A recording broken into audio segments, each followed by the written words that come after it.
financially support themselves and their families, and demonstrate skills that will contribute to our economy. Shifting it to a merit-based system would cut the number of green cards in half in 10 years. But Democrats are panning it. House Minority Leader Nancy Pelosi saying, quote, from the start, President Trump has pushed a hateful, senseless anti-immigrant agenda. Fox's Griff Jenkins. The White House admits phone calls the president says he got from the head of the Boy Scouts praising his speech to the group in West Virginia and from the president of Mexico did not happen. But spokeswoman Sarah Huckabee Sanders says he didn't lie. The conversations took place. They just simply didn't take place over a phone call. We're getting more information from U.S. forces in Afghanistan that 4 American soldiers were wounded in yesterday's suicide bombing, in addition to the 2 who were killed when a NATO convoy was attacked. Fox News, fair and balanced.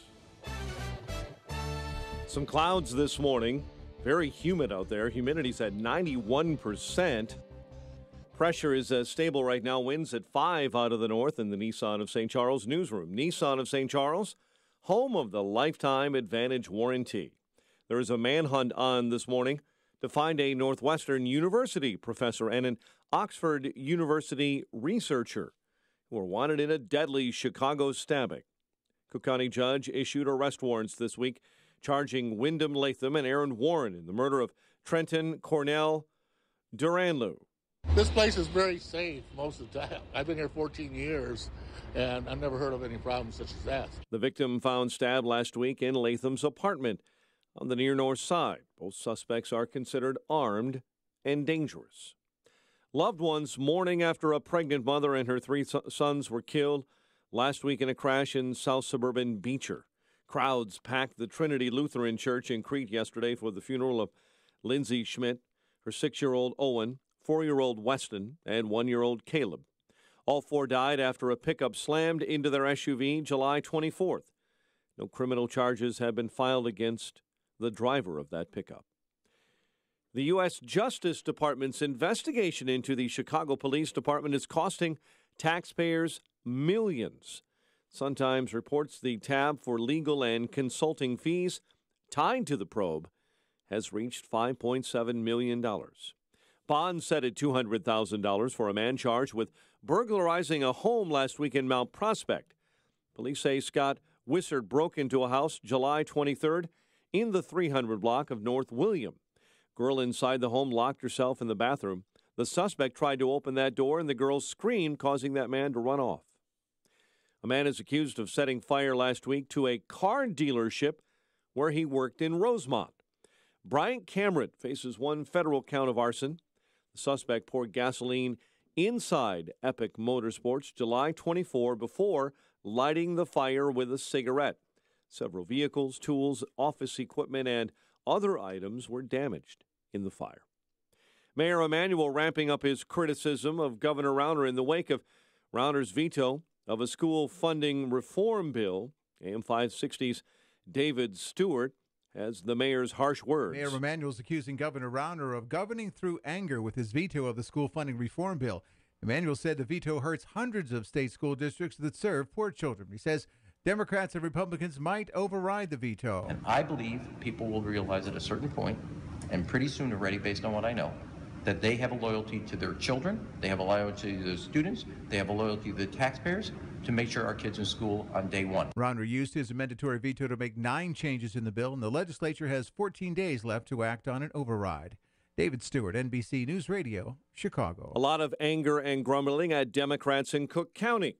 That's the reaction from stores and restaurants after day 1 of Cook County's new soda tax.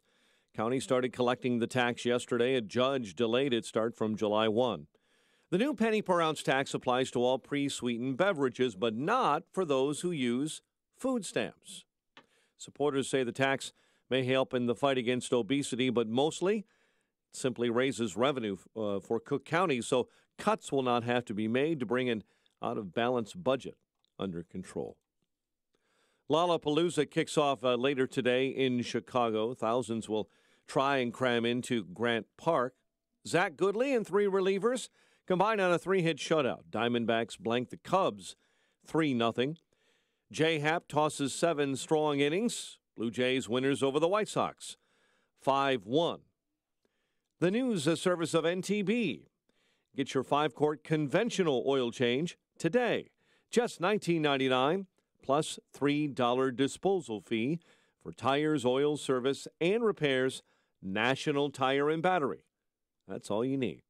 5:06 and a check of traffic and weather on the way next on AM 560. This summer, everybody is talking about one person.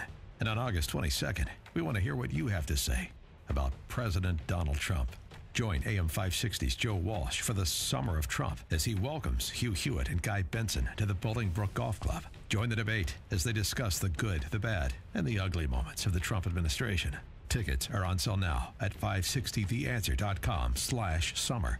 Sponsored in part by Storlock and by Best Dental Group.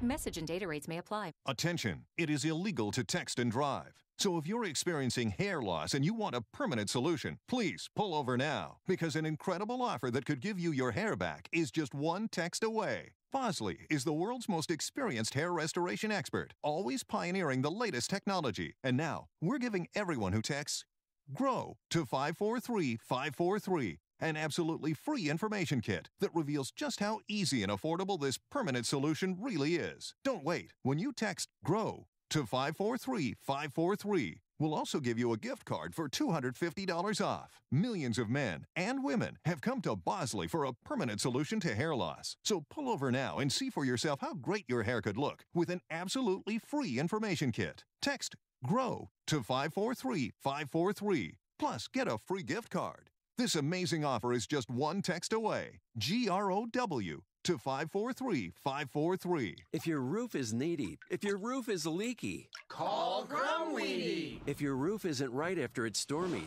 and shingles are curly, call Grumweedy. If your roof is looking needy, call Crumweedy. This is Mark Olson of Crumweedy. And I'm Greg Olson from Crumweedy. We are a third-generation family-run business. We've been doing Chicagoland roofs since 1953. You really can't do that unless you do really amazing roofs. We share the same conservative values as you, and we really want to do your roof. Here's what you can expect. First, no high pressure. You make the choice. Whatever option you choose, count on getting a roof that lasts at a fair price. You see, application is really the key. We follow the manufacturer's specifications so your warranty is intact.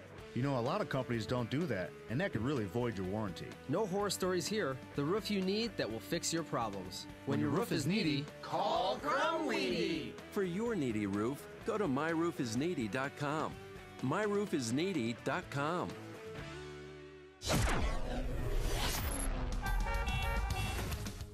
5:08. Let's get a check of the roads this morning in the Alarm Detection Systems Traffic Center. Here is Jim Talamonte. Good morning, Jim. Good morning, Mike. On northbound I-55, traffic is jammed from before Veterans Parkway to 355. This is due to road work. Due to road work in the two right lanes, should be clearing soon, but it's a heavy delay at the moment. And outbound, we're seeing milder delays from 83 to past Calves. For road work is set to clear out of the two right lanes. There were also some ramp closures there. Outbound ride, traffic moves well despite the road work from 87th to the split, once again closing 3 left lanes this morning. That's until 6. The other expressways and tollways are looking pretty good right now. There's a crash in Elgin on McLean right near US 20 in the 400 block of South McLean. Yes, Lollapalooza starts today. First performances are scheduled at noon. Heavy traffic around Grant Park for the next 4 days, and also heavy passenger traffic on trains and some bus lines. So the transit lines are offering extra service, but allow plenty of time. Traffic. Service of Napa Auto Parts. Top-notch engine protection from Mobil 1 full synthetic motor oil is back for just $5.79 a quart at any participating Napa Auto Parts store. That's Napa know-how. General States prices do not include applicable state or local taxes or recycling fees. Traffic answers when you need them most. Jim Talamonte on AM 560, The Answer.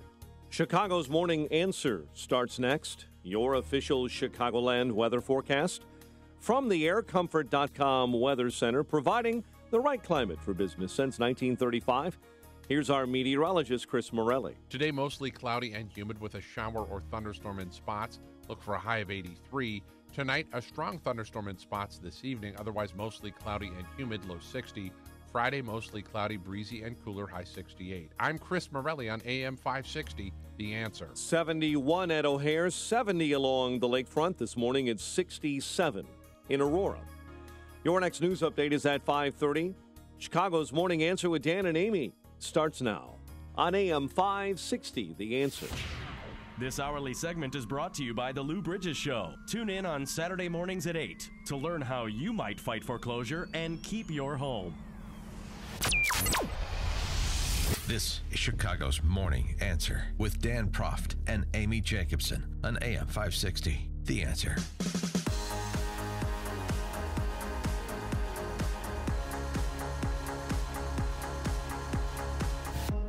Good morning, Dan and Amy. Amy, she's back. Froggy. Yeah. Oh. The cool voice is gone. Now it's back to your old voice. Yeah, I have a bacterial bronchitis. I have a sinus infection.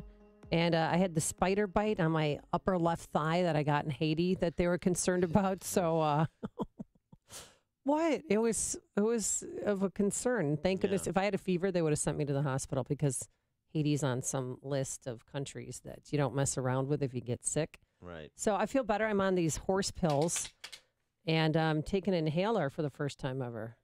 That's so good. That you're looking good. You're not breaking down at all in your old age. You got an inhaler. You got some horse pills. You got a brace on your right this comes hand off and in 2 wrist. weeks. Yeah. And a spider bite on my thigh. Yeah, way to keep it together. Yeah, but thanks. I want you to know that, the hydrogen peroxide, I did do it because I talked to my doctor, and she said, give it a try. I did that. I did apple cider vinegar. You're not supposed to drink the hydrogen. No, you gargle it, but then you rinse your mouth out with water after it. I did the apple cider vinegar that somebody texted in about. Yeah. I did the warm water and salt. That helped. And then I also did the hot toddy, which I don't like whiskey. So I just put it mostly honey, and honey's great. So if you can't sleep at night, don't do cough syrup. Have a little spoonful of honey. I think you should figure out what the magic elixir is to get that voice back that you had before, No. but it's just, feel good. No, that's the worst. Yeah, no. Not being able to talk. Oh, my kids loved it, though. Oh, wow. She can't talk, Peyton. This is great, Eli. So they had a day without me talking to them at all. Actually, 2 days. So, yeah. But thanks to everyone who gave us their remedies because it worked. Yeah, obviously. When I tried all of them together, it was fantastic. The collective Chicago's Morning Answer audience nursed you back to health. There's nothing they can't do. There is nothing they can't do. All right, so yesterday we learned some new things. I mean, I did. I'll just speak for myself. I learned from Jim Acosta that Emma Lazarus wasn't a poet, she was a politician, and that the New Colossus is not a sonnet, it's a statute. That's what I learned from Jim Acosta over at CNN. Well, you and I had very different tastes. Yeah. Well, here's the exchange, part of the exchange. It's a bit extended, but it's worth it, between Jim Acosta from CNN and Pee Wee Herman, Steve Miller, Trump's speechwriter, policy advisor, taking questions about the Trump immigration policy announced that would focus on green card preferences for high-skilled immigrants who speak English and who are financially stable, which is, frankly, not something that Trump supports uniquely. It was something that even the sons of immigrants and fairly aggressively pro-immigration Republicans like Jeb Bush and Marco Rubio talked about during the presidential primary. But nonetheless, the president gets a different treatment when he talks immigration, and so this is the treatment Jim Acosta gave Steve Miller. What the president's proposing here does not sound like it's in keeping with American tradition when it comes to immigration. The Statue of Liberty says, give me your tired, your poor, your huddled masses, yearning to breathe free. It doesn't say anything about speaking English or being able to be a computer programmer. Aren't you trying to change what it means to be an immigrant coming into this country if you're telling them you have to speak English? Can't people learn how to speak English when they get here? First of all, right now, it's a requirement that to be naturalized, you have to speak English. So the notion that speaking English wouldn't be a part of our immigration systems would be actually very ahistorical. Secondly, I don't want to get off into a whole thing about history here, but the Statue of Liberty is a symbol of liberty enlightening the world. It's a symbol of American liberty lighting the world. The poem that you're referring to that was added later is not actually part of the original Statue of Liberty, but more fundamentally, the history, but more fundamentally, you're saying the that history does not represent. I'm saying that what I'm the saying that country the has always notion. thought of I'm saying the as notion that immigration coming into this I'm saying the notion. Stephen, I'm I'm sorry. No, that sounds Jim, like, let me ask you a question. That sounds like some national park revisionism. No, what I'm asking you is... The Statue of Liberty has always Jim, been let me ask you a question. Of hope to the world for people to send Jim, do you believe... people to this country, Jim, and they're not always going to speak Jim, English, Stephen. Jim, they're not do you always believe... going to be highly skilled. They're not always going to be... Jim, I appreciate your speech. Jim, I appreciate your speech, so let's talk about this. It was a modest... Jim, let's talk about this. In 1970, when we let in 300,000 people a year, was that violating or not violating the Statue of Liberty law of the land? In the 1990s, when it was 500,000 a year, was it violating or not violating the Statue of Liberty law of the land? Was it violating? When it was 700,000 a year. No, tell me what years. Tell me what years. Tell me what years meet. Tell me what years meet Jim Acosta's definition of the Statue of Liberty poem "Law of the Land." Yeah, and the point that Miller is making is the Statue of Liberty is an important symbol. Yes, it is not policy. And so over the course of America's history, we've had very different immigration levels, and we've had very different immigration policies, actual laws, often cases, I would argue, laws that were not consistent with the spirit of the Emma Lazarus poem or the statue more generally, or the American disposition to be a nation of immigrants. I think of things like the Chinese Exclusion Act. So Acosta is a goof, but that's already been established. And Steve Miller and the Trump administration has a bit of a problem because, on the one hand, they essentially are saying that there is no magic number, and history bears that out. On the other hand, they're saying they have the magic number. They have the secret knowledge. They know exactly what the number is in terms of the proper level of legal immigration. And I continue to have a problem with that, and I think about this from a conservative perspective. I'm skeptical of the government having secret knowledge across the board when it comes to social engineering policy. So why would I then embrace the government having the secret knowledge about just the right number of H-1B visas, just the right number of overall legal immigrants, just the right constitution of those that universe of legal immigrants? It set a framework of law, set standards. But to say that the Trump administration knows the magic number any more than Jim Acosta does is to impute secret knowledge on people that don't have it. Do you see this new policy? And we're going to go through exactly what it means, and what it means for people who are already here. This does not affect. But do you think that this is discriminatory at all? That if you speak English, that if you are skilled labor, if you're Olympian, if you are skilled in your field, that you get to the top of the line? Is that what America is made of? Because I know that if this plan was in place today, my grandpa couldn't have come here because he had a bag and $20 and he didn't speak English. But once he arrived in America, he went to Amundsen High School and took English courses. I think of our babysitter, who, they may see her as in a low-skilled position, but she's our world. And she is, she didn't come here with anything, and she didn't speak English either. And she didn't come here that long ago. So she wouldn't be considered at the top of the line either. But understand what the RAISE Act, which is what it's called, does. Gives preference to high-skilled immigrants who speak English, can support themselves financially. It does not ban those who cannot.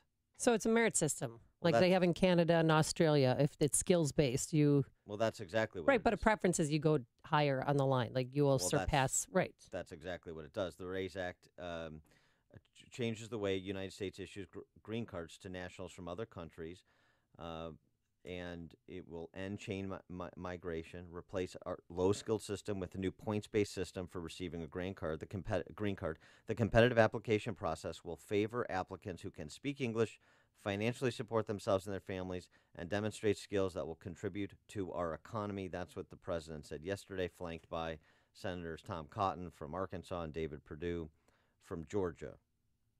The point here is talking about American citizens and the plight of certain demographics of American citizens. This was part of the conversation between Miller and Acosta as well. The president went on to say the previous policy, place substantial pressure on American workers, taxpayers, community resources. The policy adversely affected, quote, minority workers competing for jobs against brand new arrivals, unquote. That's an argument I don't necessarily subscribe to, but I understand the position, and I don't think it's coming from a place of racism. And we can't really have a serious conversation about sensible immigration policy when you have the likes of Jim Acosta saying things like he did after the White House briefing. Well, Wolf, I think at times this White House has an unhealthy fixation on what I call the 3 M's, the Mexicans, the Muslims, and the media. Their policies tend to be crafted around bashing one of those 3 groups, and we just see it time and again. And today on immigration, what the White House is essentially saying in a wink and a dog whistle to some of these battleground states that they won is that immigrants coming in from Latin America are taking your jobs. Well, Jim Acosta's parents came here from 1962 from Cuba, and they got their green cards after they arrived here. So everyone's slamming him like he doesn't know about immigration and he doesn't know what he's talking about. Yeah, maybe he's, a knee-jerk reaction, but he lived it. He wouldn't be here if that policy wasn't in place if that policy was in place now, his parents would not have been here because they were low-skilled workers. Well, an argument for the policy that's being proposed is Jim Acosta wouldn't be here. The 3 M's, really? Muslims, Mexicans, medias. And media, not medias. Yeah. I sound like I'm from Chicago. Yeah. I'm sorry. Were Mexicans or Muslims? Yeah, I know it's dog whistles. No. They hear. Jim Acosta hears. He's the immigrant whisperer. Shh, give me a break. He's unserious, and people who want to just fall back to their talking points rather than address the substantive proposal and the underlying substantive economic arguments. I disagree with some of them, and we'll get into that. Yeah. But the idea that this is dog whistling Mexicans, Latin Americans, it's absurd. It's absurd. And Jim Acosta is an embarrassment, really. Honestly, he's an embarrassment to journalism. People shouldn't be rallying around him. He's a goof. Chuck in Delavan, Wisconsin, you're on Chicago's Morning Answer. Hi. Not to sound like a goof, a little bit of history. The Johnson-Reed Amendment back in the 1920s, in my lifetime, I've seen some difference in immigration.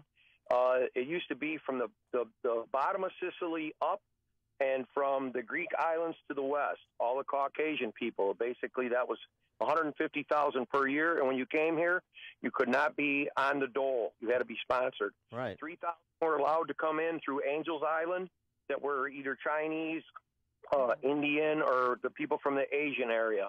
And then in 1967, the swimmer, Ted Kennedy, he made the new law of the Immigration Act of 1967 that let anybody come in wide open and basically pandering to a future voter base of anybody. And now we're in a situation in which we've got right now, which I myself, I grew up in this area my whole life.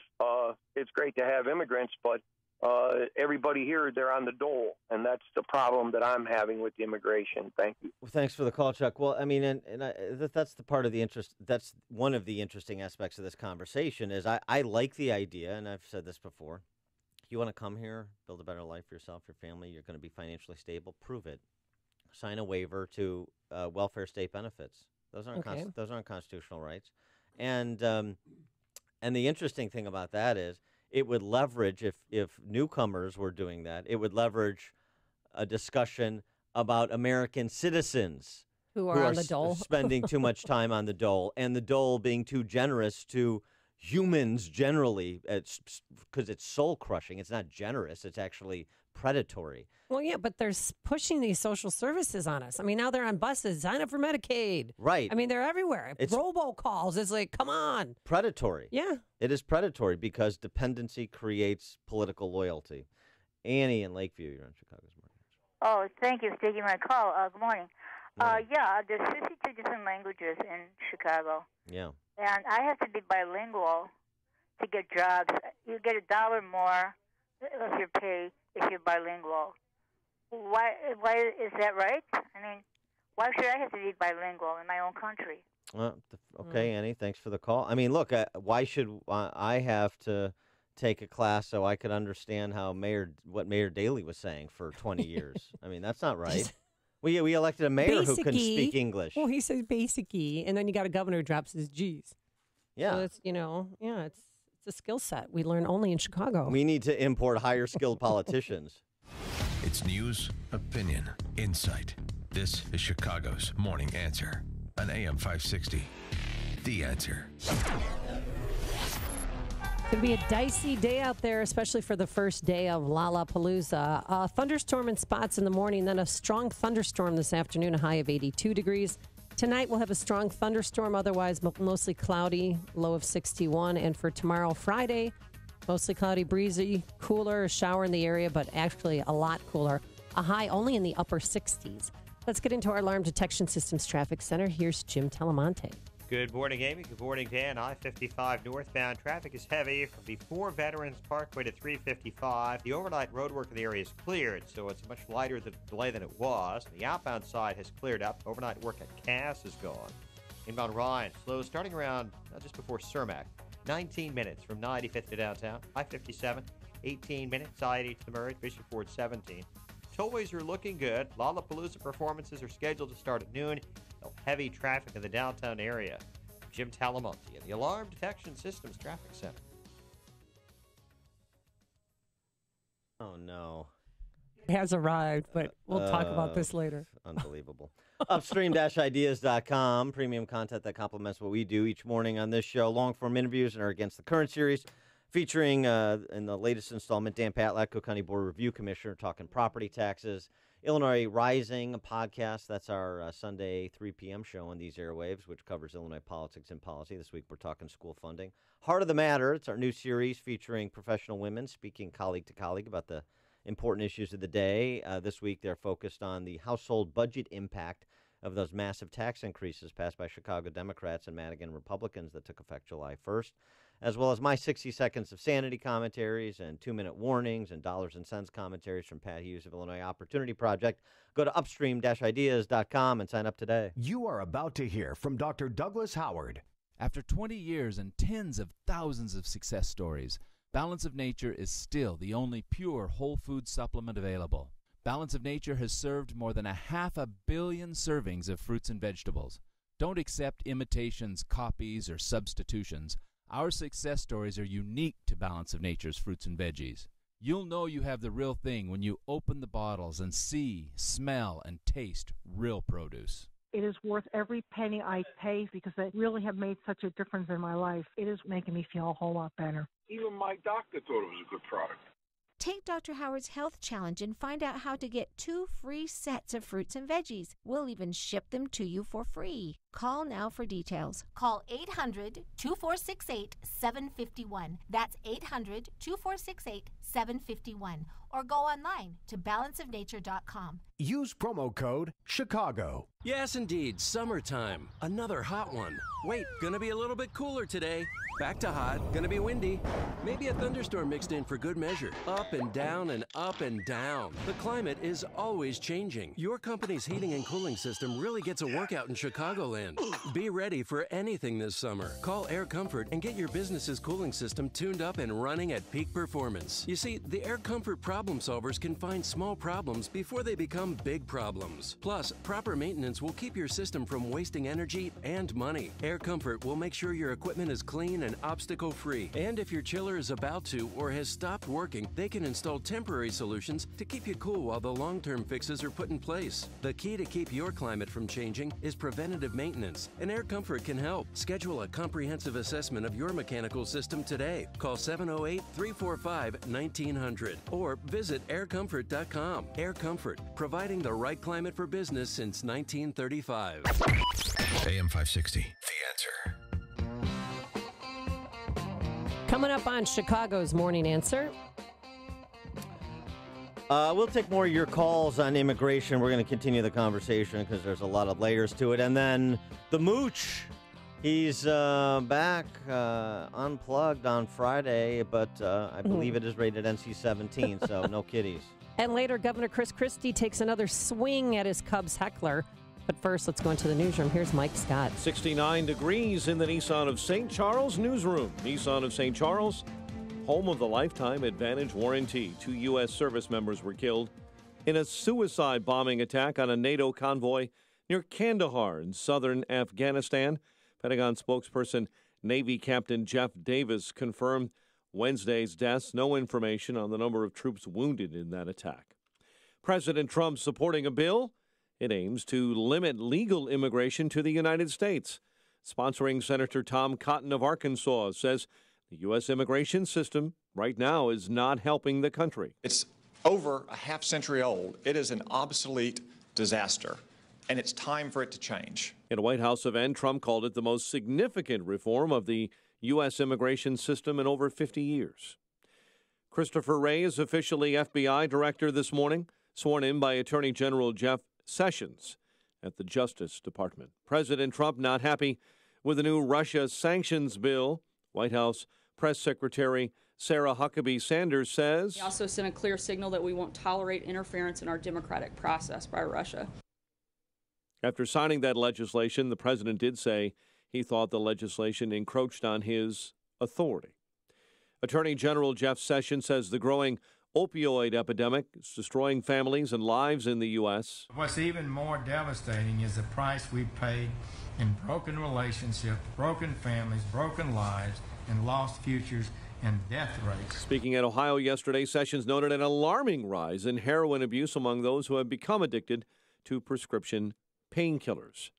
Millions are being urged to exercise caution today as a dangerous heat wave keeps its grip on the Pacific Northwest. Excessive heat warnings have had to be put into effect for around 15 million people in Oregon and Washington, where temperatures could again reach record highs. A manhunt continues to find a Northwestern University professor and an Oxford University researcher who are wanted in a deadly Chicago stabbing. Arrest warrants have been issued this week charging Wyndham Latham and Andrew Warren with the murder of Trenton Cornell Duranlu. Bond set at $200,000 for a man charged with burglarizing a home last week in Mount Prospect. Police say serial break-in artist Scott Wissert broke into that home July 23rd. A girl inside screamed and locked herself into a bedroom. That caused Wissert to run away. Chicago sports, Diamondbacks blank the Cubs 3-0. Blue Jays over the White Sox 5-1. The MLS All-Stars lost on penalty kicks to Real Madrid 4-2 at Soldier Field. The news, a service of TrueCar. With TrueCar, you can see what others paid for the car you want, so you can recognize a great deal. TrueCar users, on average, save over $3,000 off MSRP. For new or used cars, visit TrueCar for a more confident car buying experience. A check of traffic and weather on the way next on AM 560. Mike Gallagher is onto the game from the media. I turned on that insufferable Don Lemon last night. He's sitting there with his panel of Gloria Borger types, and they're all guffawing and laughing at Trump talking to the New York Times. Well, wait a minute. Every other night I turn on CNN, they're mad at him for not talking to the Times. So which is it? It's proof, of course, that they're not objective. It's a big game to them. The Mike Gallagher Show. Weekdays at 9, right before Dennis Prager at 11 on AM 560. The Answer.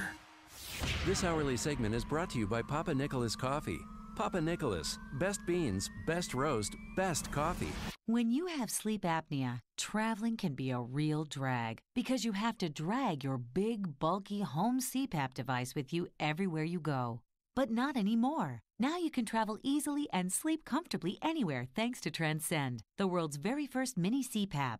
And right now, you can try Transcend absolutely risk-free for 10 restful nights. So call now, 1-800-600-4133. Our smallest and most advanced portable design ever, Transcend is as small as a soda can and weighs less than a pound. You can even add a battery that's as tiny as a deck of cards. Transcend is so incredibly small and light, you can easily fit it in your briefcase or purse to use anywhere you go. It's FAA compliant too, so you can even sleep comfortably while flying. Now you can enjoy the freedom to sleep comfortably anywhere. But don't delay. To receive your 10-night in-home trial, call minicpap.com now. 1-800-600-4133. Again, that's 1-800-600-4133. Change in the market shouldn't be a surprise to anyone. In fact, since World War II, we've seen a correction on average about once every 18 months. That's why Arlington Capital Management developed proprietary tools that help them to see what's beyond your investment horizon. Like an experienced ship captain uses tools to avoid stormy weather, Arlington Capital Management uses tools to guide you through market corrections before it's too late and help us decide when to capitalize on opportunity. Call Arlington Capital Management today at 855-471-5796 to learn how their active management systems can help you. Each day, they actively explore the market, our economy, and all the variables that affect your investments. Stormy markets never cloud their vision. The professionals at Arlington Capital Management use their tools and experience to guide them. Call Arlington Capital Management today at 855-471-5796 for a financial review. The number again is 855-471-5796 or learn more at arlington-capital.com. 5:36 and a check of the roads in the Alarm Detection Systems Traffic Center with Jim. Like on Chicago's northwest side, Grand Avenue is closed in both directions between Pulaski and Harding due to a reported shooting. Dalton, crash with injuries on Sibley at State Street in Dalton. Edens is fine. Kennedy looking good. Express lanes are open inbound. The Eisenhower, a little congestion around 25th on the inbound side. Northbound I-55 delays start before Veterans Parkway, and it's 38 minutes from 355 to Lakeshore Drive. Outbound now fine at 34. On Ryan, 23 minutes, 95th to downtown. Outbound 17. I-57, 22 minutes. I-80 to the Merge. Bishop Ford, 22. Northbound Tri-State heavy approaching 290. Traffic is a service of Napa Auto Parts. This month at participating Napa Auto Parts stores, the Napa Legend battery comes with a prepaid Visa card worth $15 by mail. So start every drive with a Legend and save yourself some money with the Napa Legend battery. Traffic answers when you need them most. I'm Jim Talamonte on AM 560, The Answer. Chicago's Morning Answer continues next. Your official Chicagoland weather forecast. From the aircomfort.com Weather Center, providing the right climate for business since 1935. Very humid day ahead. We'll have a thunderstorm in spots this morning, and then stronger storms scheduled for the afternoon and a high of 82. Storms also in the forecast for the overnight hours. Cloudy and humid, a low of 61. And then tomorrow, cooler with a shower in the area and a high of 68. Currently, 69.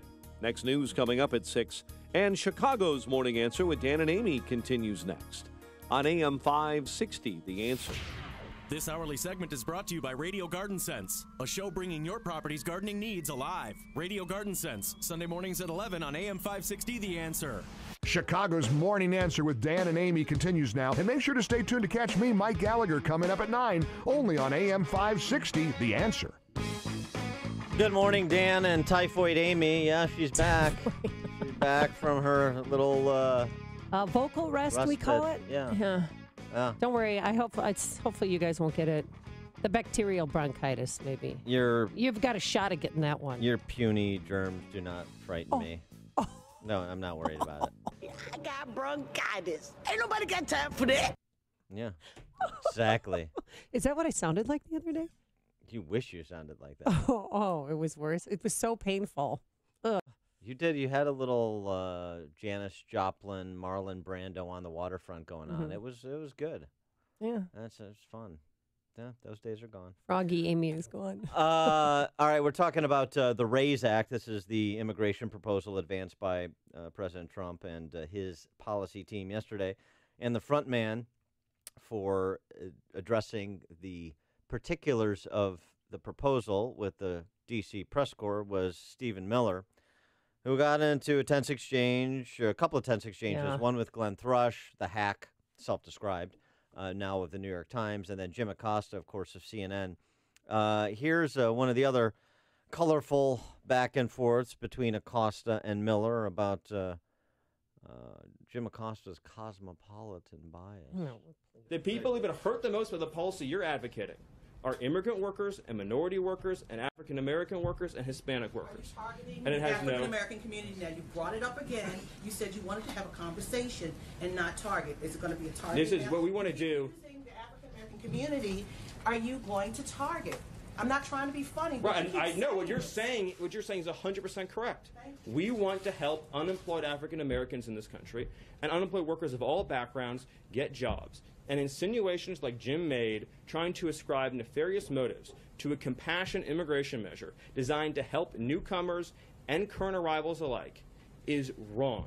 And this is a positive, optimistic proposal that says 10 years, 20 years, 30 years from now, 10 years, 20 years, 30 years from now, we want to have an immigration system that takes care of the people who are coming here.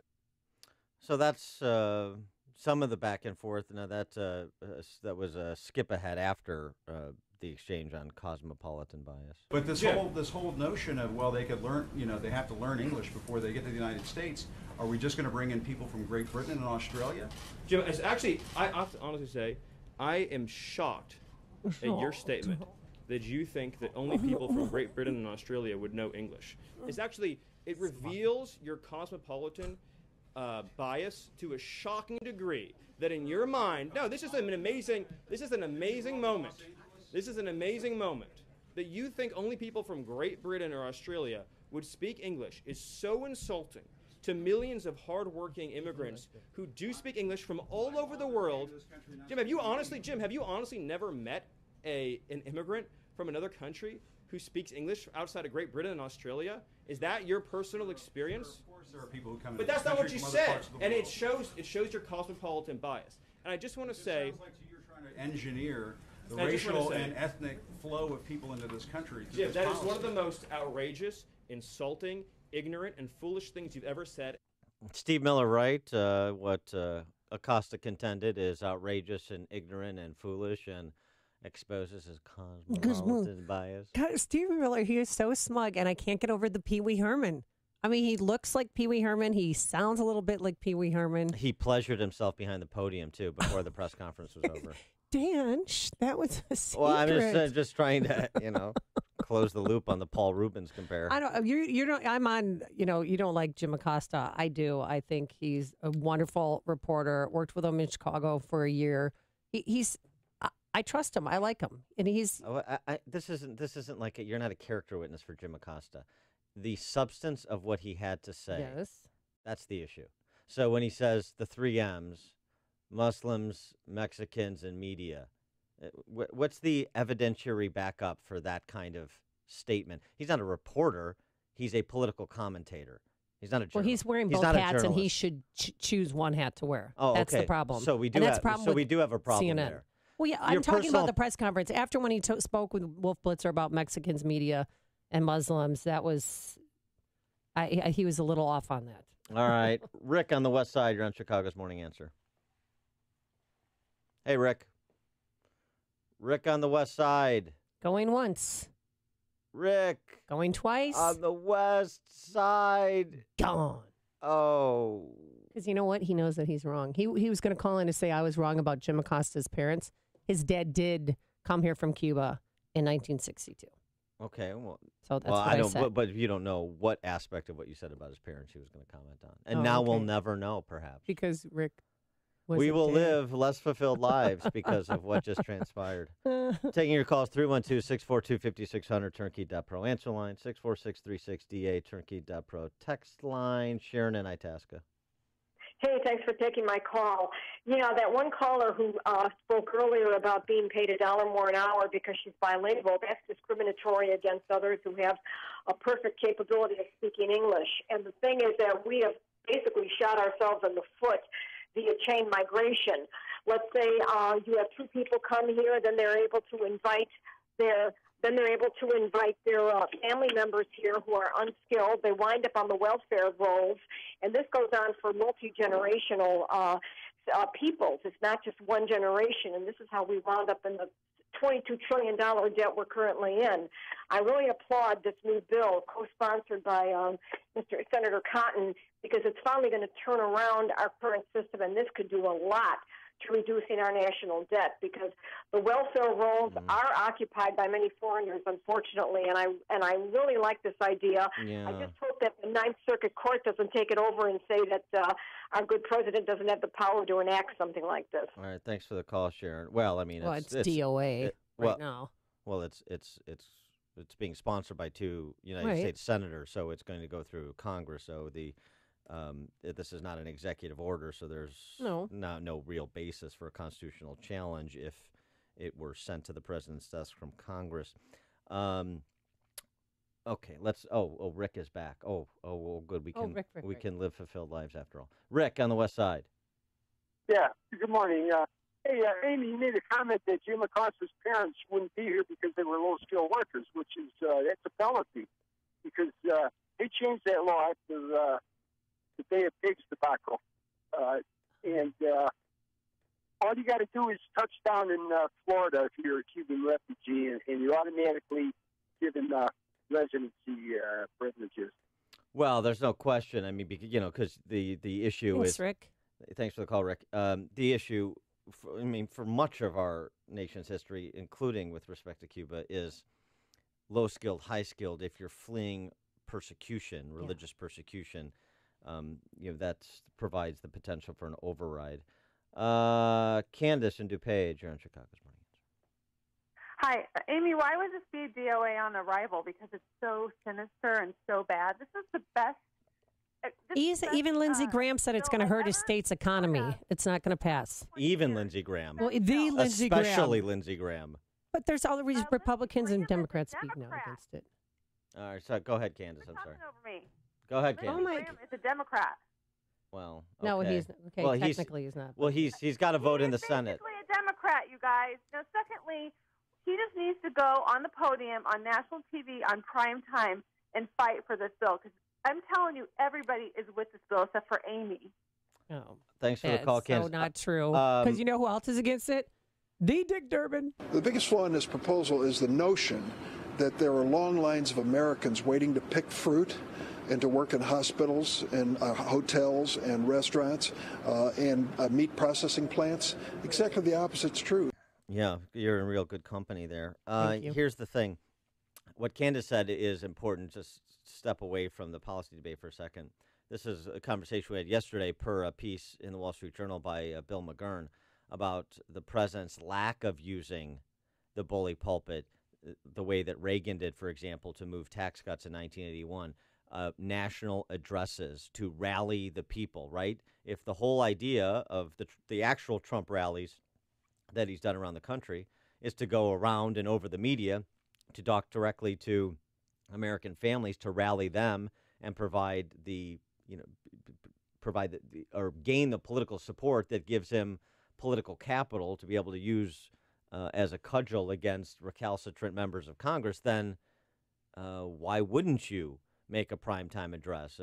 I think you could argue persuasively that he should have done that with Obamacare repeal.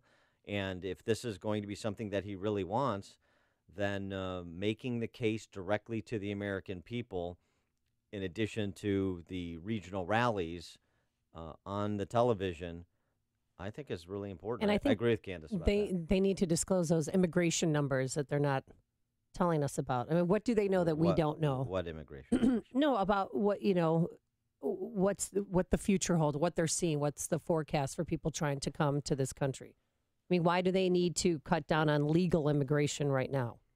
Is there something we don't know? Or do they feel that people that are coming here are taking jobs from American citizens that want the jobs? Well, that's one of the arguments, clearly. Scott on the West Side. Hey, Dan, and hey, Amy. Thanks for taking my call. Scott? Dick Durbin's comment there shows the bias of the left, that they think that the only thing immigrants can do are pick fruit, work in agriculture, work in restaurants, be dishwashers, and do low-level jobs at hospitals. They're the ones that have the prejudice and the bias, and they prove it time and time again every time they open their mouth. Thanks for the call, Scott. Scott, good to have you back. Bruno in Naperville. Hi, as recently as 12 or 15 years ago, I used to walk by construction sites and see mostly white Americans and black Americans working. And then in fairly short order, they just disappeared, and they were replaced by what appears to be illegal labor. So no one can tell me that those Americans who were there and then weren't there anymore suddenly moved up the economic food chain and became accountants and neurosurgeons and things like that. They just plain lost their jobs. the people who were willing to work cheaper. So to say that uncontrolled immigration or even immigration in general of low-skilled people does not adversely affect Americans at the lower income range is absolutely incorrect. I mean, it definitely does. I see it with my own eyes, not just on construction, but in other areas, too. I mean, when I was growing up, my brothers and I, we used to cut lawns. One of my brothers helped put himself through college by working in the restaurant industry. I have a nephew who just helped put himself through college working in the restaurant industry. So these are the jobs that supposedly Americans don't want, but they do want them. You know, and maybe fruit picking and things like that, but that's about it. Thanks for the call, Bruno. There's a study that was done in Denmark that challenges that premise, and we'll get to it at the 6 o'clock hour. But also, Amy, your grandparents, right, came over, no high school, no speak of the English, no high school. My grandpa came here from Sweden. They were from northern Sweden, and they did not have English classes.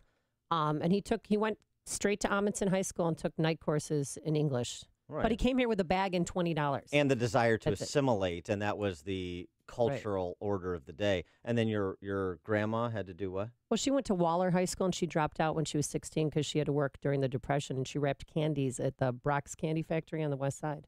They both of them never graduated from high school. Oh, but they were very successful. When you said she worked at the candy store, I was thinking of something else. Oh, Dan. Ron in Salem, Wisconsin. You're on Chicago's Morning Answer.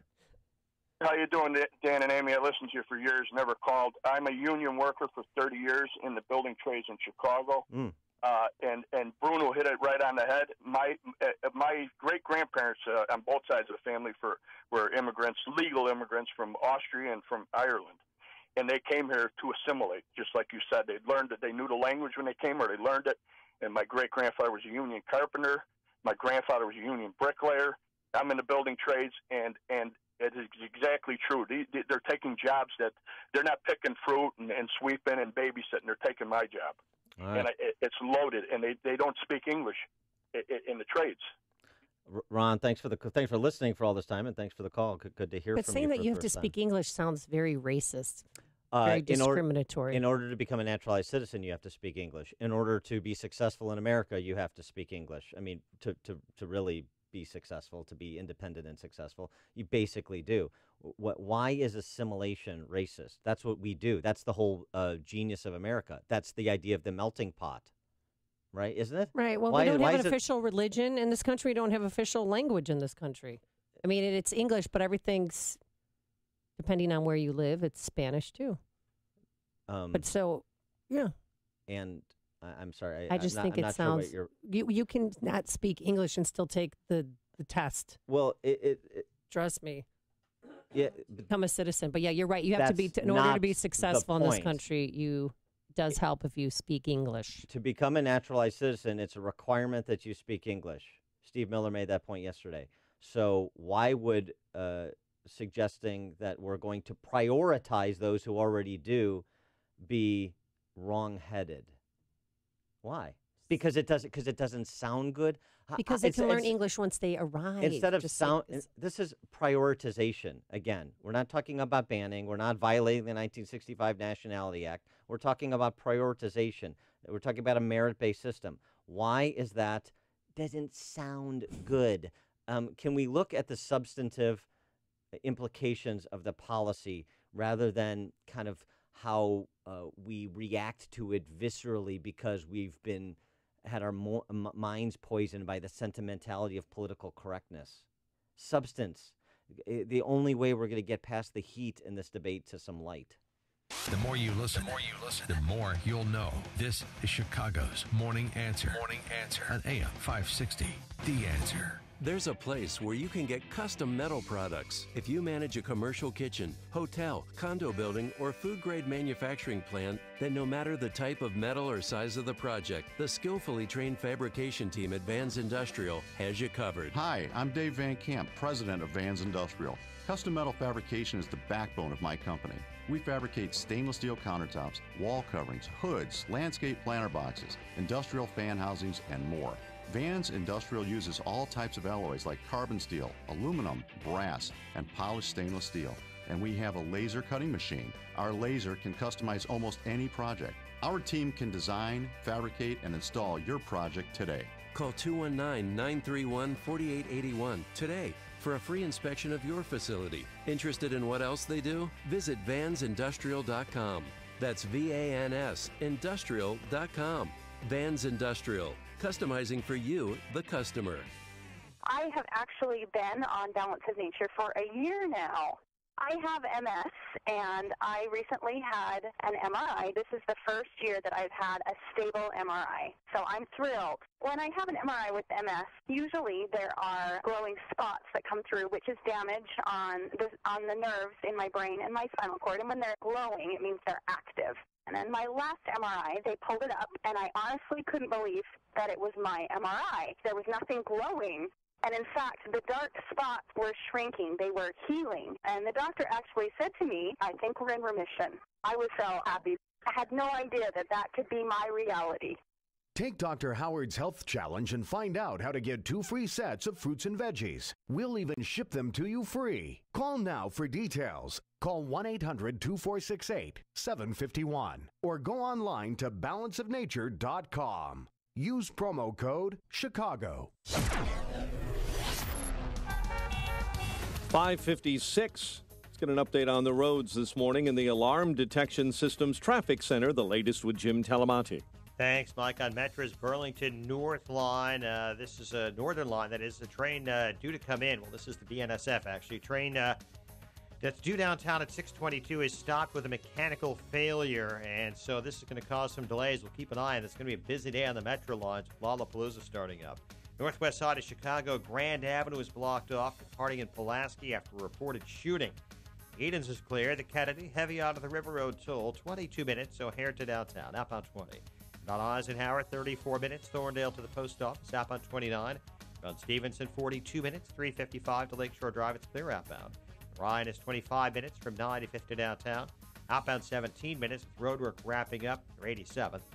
I-57, 23 minutes, I-80 to the merge, Bishop 422, and traffic is a service of Uber. If there's something you want to do before the summer's over and having some extra money can help, get your side hustle on and drive with Uber. It's a totally easy, flexible way to earn extra cash to help you meet your goals.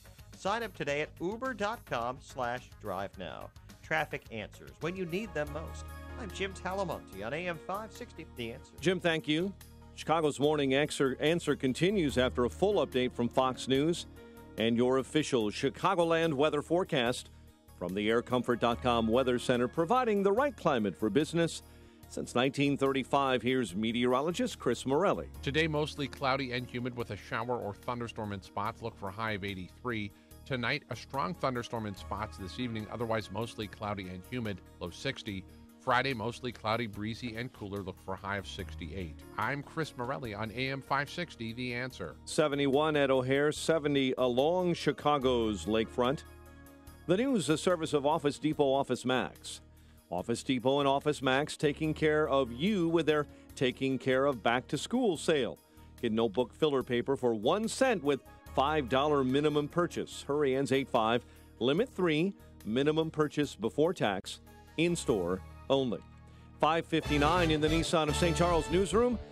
Home of the Lifetime Advantage warranty, and here are the stories we're following at this hour. You've heard Jim Talamonte talk about it this morning. A teen recovering following a shooting on Chicago's west side. A 17-year-old walking near Jackson and Sacramento was hit by gunfire when a vehicle drove by. There have been no arrests. There's a manhunt this morning for a Northwestern University professor and an Oxford University employee wanted in a deadly Chicago stabbing. Bond is set at $200,000 for a man charged with burglarizing a home last week in Mount Prospect. A lot of anger and a lot of grumbling. Reaction from stores and restaurants after day one of Cook County's new soda tax. Diamondbacks blank the Cubs. Blue Jays over the White Sox. WIND Chicago News Time, 6 o'clock. You're not going to be fired. I'm Dave Anthony. Fox News. That's the reassurance Attorney General Jeff Sessions has been given after all of President Trump's criticism. Fox's Rachel Sutherland live in Washington. Dave, Fox News has learned White House Chief of Staff John Kelly called Attorney General Jeff Sessions to assure him his job is safe. This in spite of the president's public criticism of Sessions for recusing himself from the Russia probe. White House Senior Advisor for Policy Stephen Miller. The president has confidence in all of his cabinet and expects them to perform their duties honorably and fully on behalf of the American people. Meanwhile, bipartisan legislation is in the works designed to shield Special Counsel Robert Mueller from removal. Dave. Rachel, Russia is reacting again to new sanctions President Trump reluctantly signed into law. Prime Minister Medvedev says the White House has been humiliated, surrendering to Congress, demonstrating impotence. The president, in a signing statement, called the measure clearly unconstitutional. He also said the measure, which passed overwhelmingly by Congress last week, encroaches on the executive branch's authority to negotiate. That's Fox's John Decker at the White House. 4 American soldiers are recovering the day after being wounded when a NATO convoy was attacked in Afghanistan, killing 2 other soldiers. The Taliban took credit, calling the suicide bomber a hero. They found the second dead body last night inside a partially collapsed school in Minneapolis after yesterday's natural gas explosion. Fire Chief John Friedel says it was a delicate search. We could not put rescuers on top of that rubble pile because of those types of reasons. It was very precarious. He's thankful the school was closed for summer break. A receptionist and a custodian were the 2 killed. They're on shaky ground in Oklahoma. There have been at least a half dozen small earthquakes the last 24 hours. The biggest, a magnitude 4.2 shakeup that knocked power out to thousands last night in Edmond, but there are no reports of significant damage. Fox News. Fair and balanced. Why have over 3 million guys switched to Harry's razors? Because at Harry's, we give you less. We make just 1 razor with 5 German-engineered blades. Ding! All you need for a smooth and comfortable shave. And we got rid of upcharges. By owning the factory and cutting out the middleman, we're able to sell our high-quality blades for half the price of the other guys.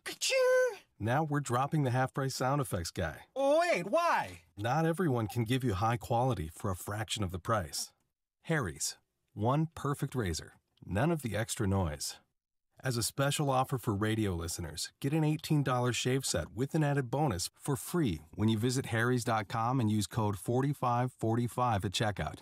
Just cover a few bucks for shipping. That's harrys.com, code 4545 for a free shave set offer. Again, it's harrys.com, code 4545. Please note, no sound effects guys were harmed in the making of this radio recording. Did you know that if you have mutual funds in your IRA, 401k, or investment accounts, that according to Forbes magazine, you could be paying as much as 3.17% in hidden fees every single year? 3.17% may not sound like much, but over 10 years, it's costing you 32%, whether your fund is up or down. Hi, it's Tom Fortino of the Alpha Wealth Group in Chicago and host of the Alpha Wealth Hour on AM 560. This is just one of the reasons I hate mutual funds, and you should too. You may not know this, but you have far more investment options today without the excessive fees. Learn what they are in my free report, The Truth Behind Mutual Funds. What you learn may shock you.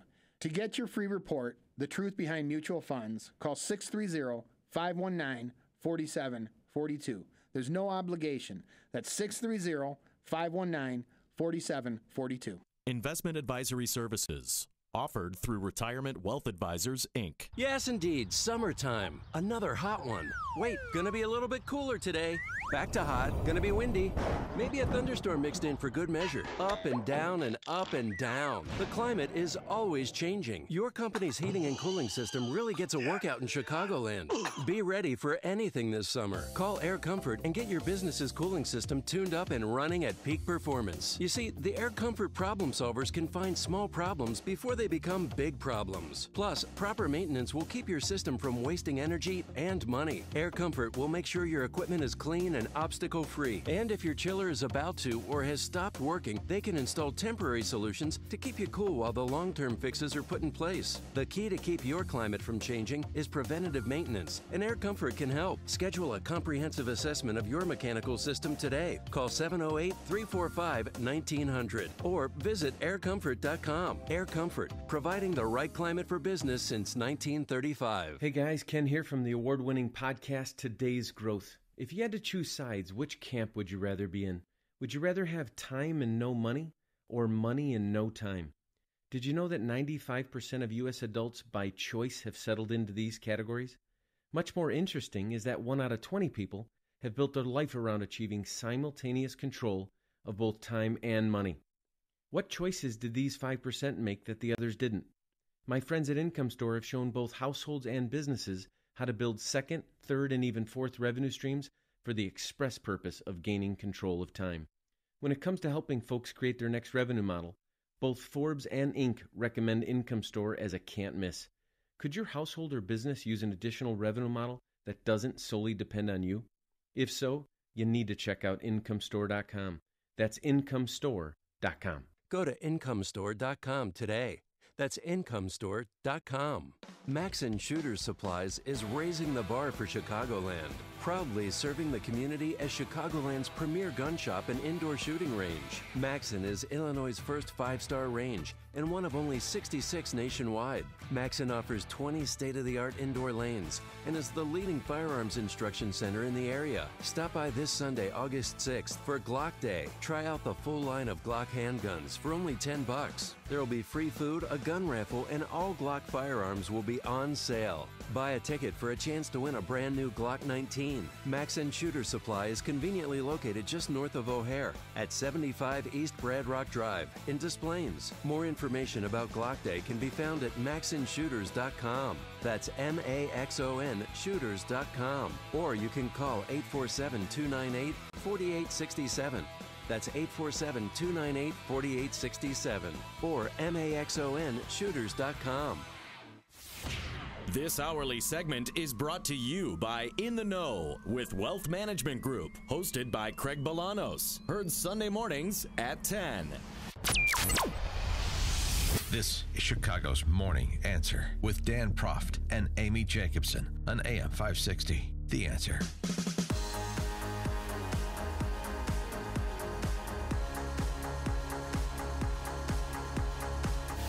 Good morning, Dan and Amy. So the president proposed, along with Republican Senators Tom Cotton of Arkansas, David Perdue of Georgia, both Republicans, to cut the number of green cards in half annually.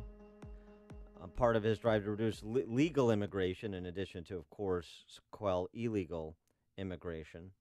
It would reduce immigration based on family ties, would end a lottery that gives people from underrepresented countries a chance to emigrate to the U.S. It would replace the existing system with an application process prioritizing high-skilled workers, English speakers, and newcomers who are financially stable enough to avoid relying on the welfare system, reallocating 140,000 green cards currently available based on employment. And they'd like you young, 26 to 30 preferred, well-educated, as you said, speak English, high-salary job, a Nobel Prize winner, that'd be good, or if you're an Olympian or similar, or an investor, or have a highly qualified spouse. So here's President Trump yesterday rolling out the new RAISE Act. This competitive application process will favor applicants who can speak English, financially support themselves and their families, and demonstrate skills that will contribute to our economy. First, when I heard it, I took great pause and went, ooh, requiring people to speak English. Okay. But this is, it just sounds racist to me. It sounded discriminatory to me. How is it? So, because most people that I know that came here learned English after they arrived. They perfected their English. Like your grandparents. Well, also, there's my Serbian friends that are here. Our babysitter who's from Argentina, she arrived. Now she's learning English, and she's still working on it. Are you listening to what you're saying? So my grandparents who were Swedish, my Serbian friend, my Argentinian babysitter. So how is it racist? Because they didn't know English before. How is it racist? It's a standard that applies regardless of country of origin. Okay. How is it racist? Well, is English the official language of the United States of America? De facto, yes. And it's also the de facto language of business in the world. This just in. Well, kids are learning Mandarin in high school, too, so that they can survive in the business world, too. But yes, okay. No, it's not close. It's not close. English is the language of the world for business. And for air traffic controllers and pilots. Just as the dollar is the reserve currency of the world, let's just take stock of what is actually happening on the ground rather than these woozy dream worlds that the left wants to live in or suggests we do live in, trying to affect, as the eschatologists of the left. Silliness. Do you want people to be successful? This is the point. What the left is saying is we want people to be dependent as possible. We want no standards because dependency is political power. Because if you cared about people, you would want to say, hey, look, we need you to meet these standards because we want you to get what you want for you, what you say you want for you. Successful, independent life where you can support your family. Is learning English part of that? If you want to be in this country? Yeah, it is. I mean, unless you're an Irish politician in Chicago. Bob and Elgin, you're on Chicago's Morning Answer. Hey, good morning, Dan and Annie. I have a question for you, Dan. You're talking about being able to speak English is a requirement, but what about reading English? Because I came out originally from California, and we used to print ballots in various different languages for people to vote. So how do you get to be a citizen if you can't even read English? Well, I think that's a really good question, Bob. I think it's a really good question. Well, in Illinois, you can take the driver's test in Polish, Chinese, English. Well, obviously in English, but there's 7 different languages you can take the driving test in. The ballot is a different matter, though, isn't it, Bob? Because the ballot requires you to be a citizen, and English is required to be a citizen. Your knowledge of English, and so why would you need to print ballots in multiple languages if you're dealing with people who are eligible to vote? Yeah, and the other thing I think we need to be careful of is we're talking about this merit-based system. I've worked with a lot of people from foreign countries who come here to get green cards and citizenship to take advantage of the system here, but they're not really buying into the whole American experience or thing. They bring with them the idea that the Second Amendment is worthless and should be gotten rid of because a bad thing, and various things like that. Single-payer health systems are good. They just bring a lot of ideas from the other places. They don't really assimilate into, this is America. We have guns here because we can't always trust what our government does. Yeah, our political culture, what we define as a free society, not these quasi-socialist catastrophes that are coming from in Europe or just about everywhere else around the globe. Thanks for the call, Bob. I appreciate it. 40% of the people who are here illegally overstayed their visas. Yes. When I lived in Spain, 3 days before my visa was set to expire, my student visa, I got a knock on the door. I had to show proof that I was leaving the country. We don't do that here. Right. So I could have easily, if I was here in America, you could stay. But anywhere else you live in Europe, they make sure that you're leaving. We don't even eject violent criminals. I know. Repeat violent criminals. We don't eject all of them. We don't eject as many as we should. It'll never be foolproof, of course. It's there's just too many humans, and it's too difficult. And we have too many sanctuary cities. Well, that's part of it, and it's part of the reason that we don't, because you don't have cooperation between levels of political leadership and law enforcement. There's no question about it. So this is why the entire immigration system needs to be rethought and recast and reintroduced. So, and I know that's a difficult thing to do. So there are aspects of what's been proposed that I like, and there are aspects I don't. By the way, I don't think that I don't think we should cut legal immigration in half. If I'm going to be intellectually consistent, if we're arguing about arbitrary numbers, we have to understand that both sides are presenting arbitrary numbers. They don't know. They don't know. I want a system that is transparent, linear, and that everybody abides the standards. And then I want people in this country who are going to contribute. I don't care where they come from. And I want people, to Bob and Elgin's point, I want people in this country who are going to come and they desire to assimilate, not just in terms of the language, but in terms of an understanding of a free society. That's why we have citizenship classes for naturalized citizens, isn't it? But you also said earlier, too, you want them to sign a waiver while they won't take welfare benefits? Yeah, why not? Why not? I mean, and by the way, I'm not saying that because I want to just target newcomers. I'm saying that as maybe we can rescue America from the depredations of European-style welfare states with newcomers who set an example for so many existing American citizens and American politicians who say, fine, I'm coming from wherever. I'm coming from Venezuela, fleeing persecution and economic devastation there. And I want to come to America to do what I can't do in Venezuela, build a life for myself and my family. I'm a tradesman. I'm an entrepreneur. I'm a history teacher, whatever I am. Okay? And I will waive off the welfare state benefits because I'm not here to access Medicaid. I'm not here to participate in all the schemes that are afoot to game the system. I mean, their stories are legion of earned income tax credit scams to get money back from the government from people who never file tax returns. I'm not playing that game, and I'm signing on the dotted line my commitment because I don't want that. I want to be the reason I'm here is to do what I can't do in other countries: be independent, pursue my own course, find success as I determine it. That's what I want to do. And so if we've got tens of thousands and hundreds of thousands of people from all over the world doing that to come here, then we get to say, oh, by the way, folks who've been on the welfare state for extended periods of time, folks who have stopped looking for a job, folks who are otherwise able-bodied and able to work, folks who are pushing to expand entitlement programs to middle-income families so I can get on Medicaid too, and I can get on a food support program too. Do you have a little sense of self-worth? Do you want to pull yourself back from the soul-crushing nature of the dependency that the welfare state engenders? These people coming from Venezuela with nothing are doing it. These people coming from Central Europe with nothing are doing it. These people coming from Mexico with nothing are doing it. They're signing on the dotted line. How about we all do that? What do you say to that? 312-642-5600 is our turnkey.pro answer line. Steve on the north side, you're on Chicago's Morning Answer. Yes, what I want to say is it's very simple. It's coming from an immigrant or a refugee myself, came to this country 30 years ago.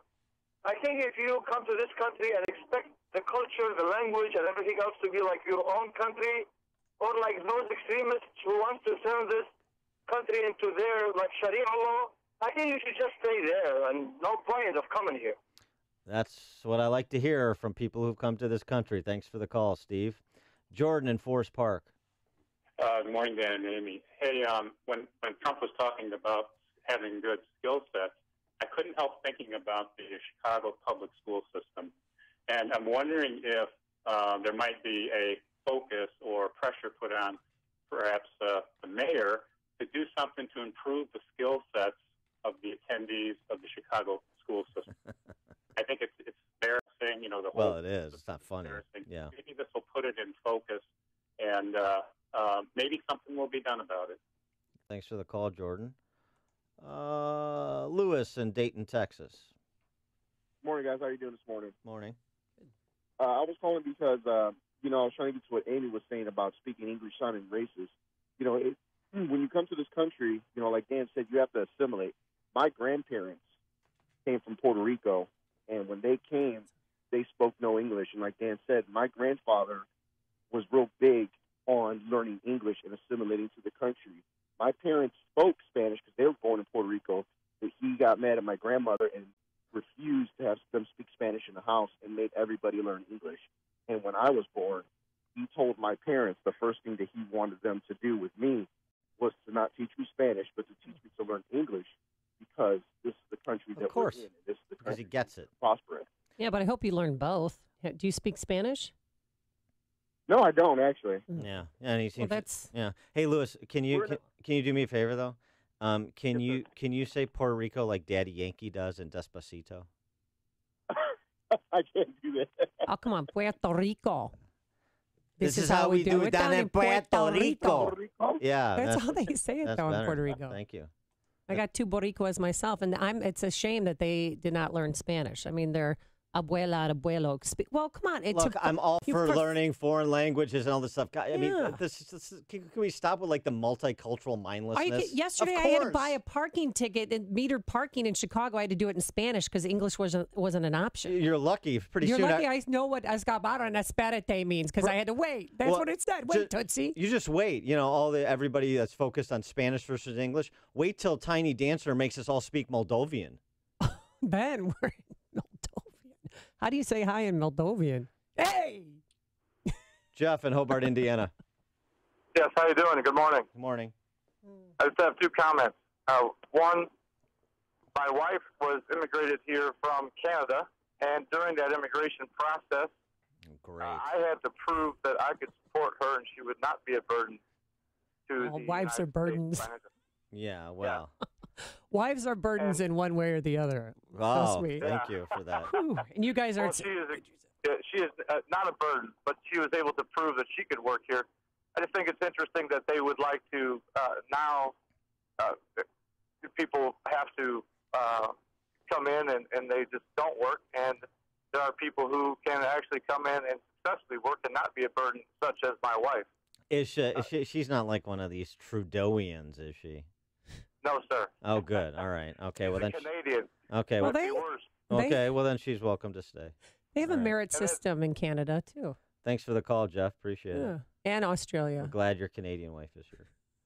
I hope she is not a burden on you. Mike on the north side. Mike on the north side. Mike. Hi. Thanks for taking my call. Hi, Mike. I want to ask you about the people that are complaining about this, who are the benefits of favoritism, like Jim Acosta. He says it might lead to favoritism. Well, who is more favored coming over here than light-skinned Cubans? Come on. Does this mean he's going back? And these people, like Amy, who are complaining about their babysitter, they may have to pay a decent wage to someone because they speak proper English? Come on. And while we're at it, if people are a burden, and if we could force people coming over here to sign a waiver, how about if we deport people who are on welfare, even if they were born here? Let's just get a big wheel of all the countries, let's spin it, and we'll say, okay, you don't want to work, your kids are committing crime, we're sending you to Bulgaria. Thanks a lot. Back from Inglewood, you're leaving. It's called Ingle Wheel, according to Tiny Dancer. Thanks for the call, Mike. No, we're not going to be deporting American citizens. Let's keep it, within the bounds of sanity. Mike in Valpo. Hey, morning. Couple questions. Do you have any data on, one, how many legal immigrants are actually on welfare rolls? And two, how much it costs the citizens of an area to be in a sanctuary city? So how much does it cost the citizens of Cook and the citizens of Chicago to fund Rahm Emanuel's sanctuary city? Yeah, thanks for the call, Mike. I mean, I don't have data at the tip of my fingers. But the thought of getting federal funding cut off made Tiny Dancer do a pirouette. That's true, but he hasn't changed policy, and in fact, he's doubled down and he's ratcheted up the rhetoric, not because he's so committed to those families, because he's pandering to Latinos, because he knows he needs Latino support to get reelected. That's all he cares about.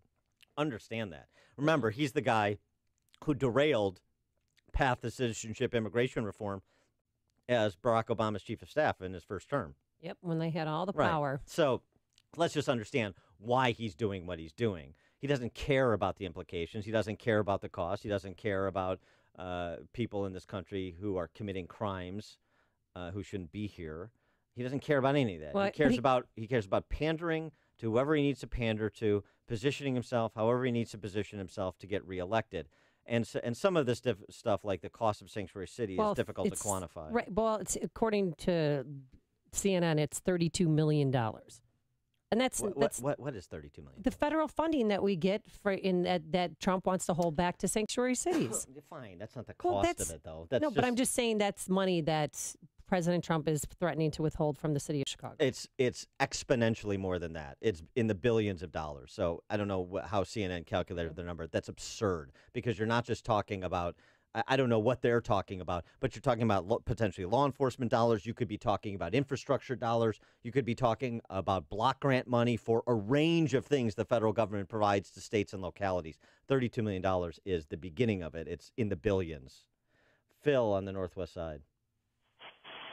Good morning, Dan and Amy. Dan, don't get upset. CNN's fake news. They always lie in their favor.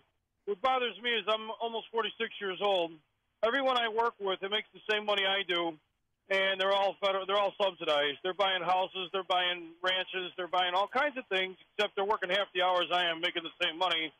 And the other problem is, when I was in school, they gave us the answers to the Constitution test so the public school teacher could keep his job.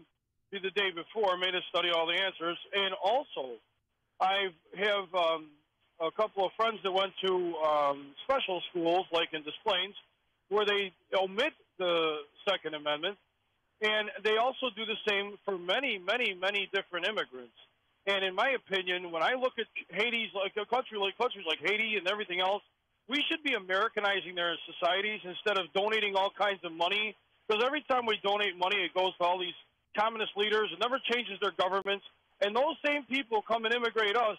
And when they come here and immigrate in our country, we constantly get this leftist mindset, and they're the only ones that get rewarded. Well, and everyone else is being very punished. Yeah, I think so, Kofi. I don't think that. I don't think that's right. I mean, people that that are fleeing repressive regimes from time immemorial, at least from during the history of this country, they're coming to this country because they want to get away from what they left. I mean, you talk to people who've come to this country from former Eastern Bloc countries that were behind the Iron Curtain, and they will tell you, I'm worried about what's happening in America because that's what I fled. I don't want to see that repeated here. That's why I came here. So, I don't want to get into this fear of the foreign or scapegoating of the foreign, or all the foreign folks from wherever they come are of this mindset or are doing this. Let's not overgeneralize, number one. And let's also remember, the standards that we're holding people coming to this country to, are we holding ourselves to those standards? This is an opportunity for a little bit of a mirror test about the welfare state, about fairness in terms of compensation and policies that depress wages in the private sector versus, say, what public sector workers make. And, you don't hear the Jeremiads against public sector salaries and benefits that we can't afford in states like Illinois, as well as Connecticut and California and so many other places, New York. So, this is an opportunity to say, let's set some standards and let's hold humans to those standards, American citizens and those who desire to be American citizens. How about that conversation? Before you see it on TV, share it on Facebook, or read about it in the paper, hear it here first. This is Chicago's Morning Answer on AM 560. The Answer. Balance of Nature's fruits and veggies. It's absolutely amazing that the combination of these capsules improves your health. It does tell you the value of food and nutrition. I actually can feel a difference. I really can. I love the product. It's wonderful. I can't live without it. It's really helping me. Every time I take it, my body says, thank you. This is the first winter that I went through that I didn't get a cold. I love my fruits and veggies. I'm a line dancer, and I just turned 78, and it has made a big difference in my stamina and just my overall well-being, and I have so enjoyed them. I just love taking them and what they do for me. Take Dr. Howard's Health Challenge and find out how to get 2 free sets of fruits and veggies. We'll even ship them to you free. Call now for details. Call 1-800-2468-751. That's 1-800-2468-751. Or go online to balanceofnature.com. Use promo code Chicago. Hey, that $32 million I spoke about, that's in grants for police officers. Hey, just so that's barely scratching the surface. Hey, there's a party going on over at ChicagoRadioDeals.com. Get off the couch and put your dancing shoes on. Your private dance lessons begin at the Fred Astaire Dance Studios in Burr Ridge with a deal that includes 4 private dance lessons and bonus group classes. It's a $400 value for only $180. Or dip your toe in with a dance package that includes 1 private class, 1 group class, and 1 dance party, only $85. It's normally $165. And now that you've learned some dance moves and Add piano lessons from American Music World in Forest Park. An 8 30-minute lesson series is normally $100. At ChicagoRadioDeals.com, it's yours for only $50. That's $6.25 a lesson. Of course, you'll need a piano, so American Music World is renowned for its dazzling array of pianos. For $2,950, you can purchase a professional series, certified pre-owned Yamaha upright piano. Now, these pianos retails for $6,000 and higher, but the gift of music is priceless. So shimmy on over to ChicagoRadioDeals.com for all these fun deals and more. ChicagoRadioDeals.com. Are you behind in your mortgage, facing foreclosure, being given the runaround on a loan modification application by some bank or servicer? Well, you're not alone, but I may be able to help you. My name is Lou Bridges. I'm with the law firm of Lou Bridges & Associates. We've put together a team to help distressed homeowners like you. Give us a call. We give everyone who's eligible a free consultation. I guarantee you it will not be a sales pitch. We will give you our honest analysis, counsel, recommendations, and advice regarding your options. We are experts in doing loan modifications successfully. We know the regs. We understand the process. Most importantly, we don't take no for an answer. We fight. We are prepared, and we win. We save houses. We make houses affordable. So if you want to keep your house affordable, contact us. Go to bridgeslaw.net or call 224-513-1231.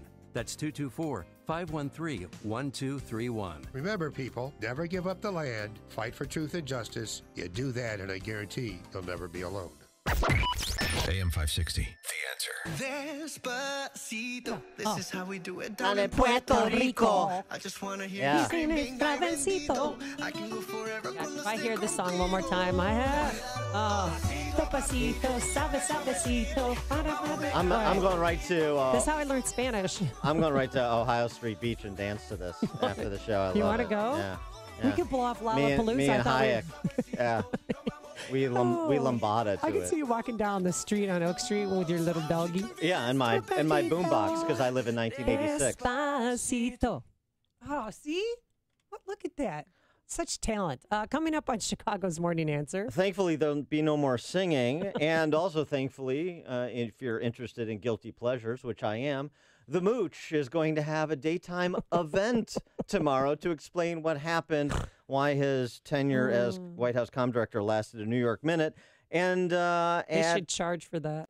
Really. And at 6:46, MJ responds to the trash talking of one LeVar Goofball.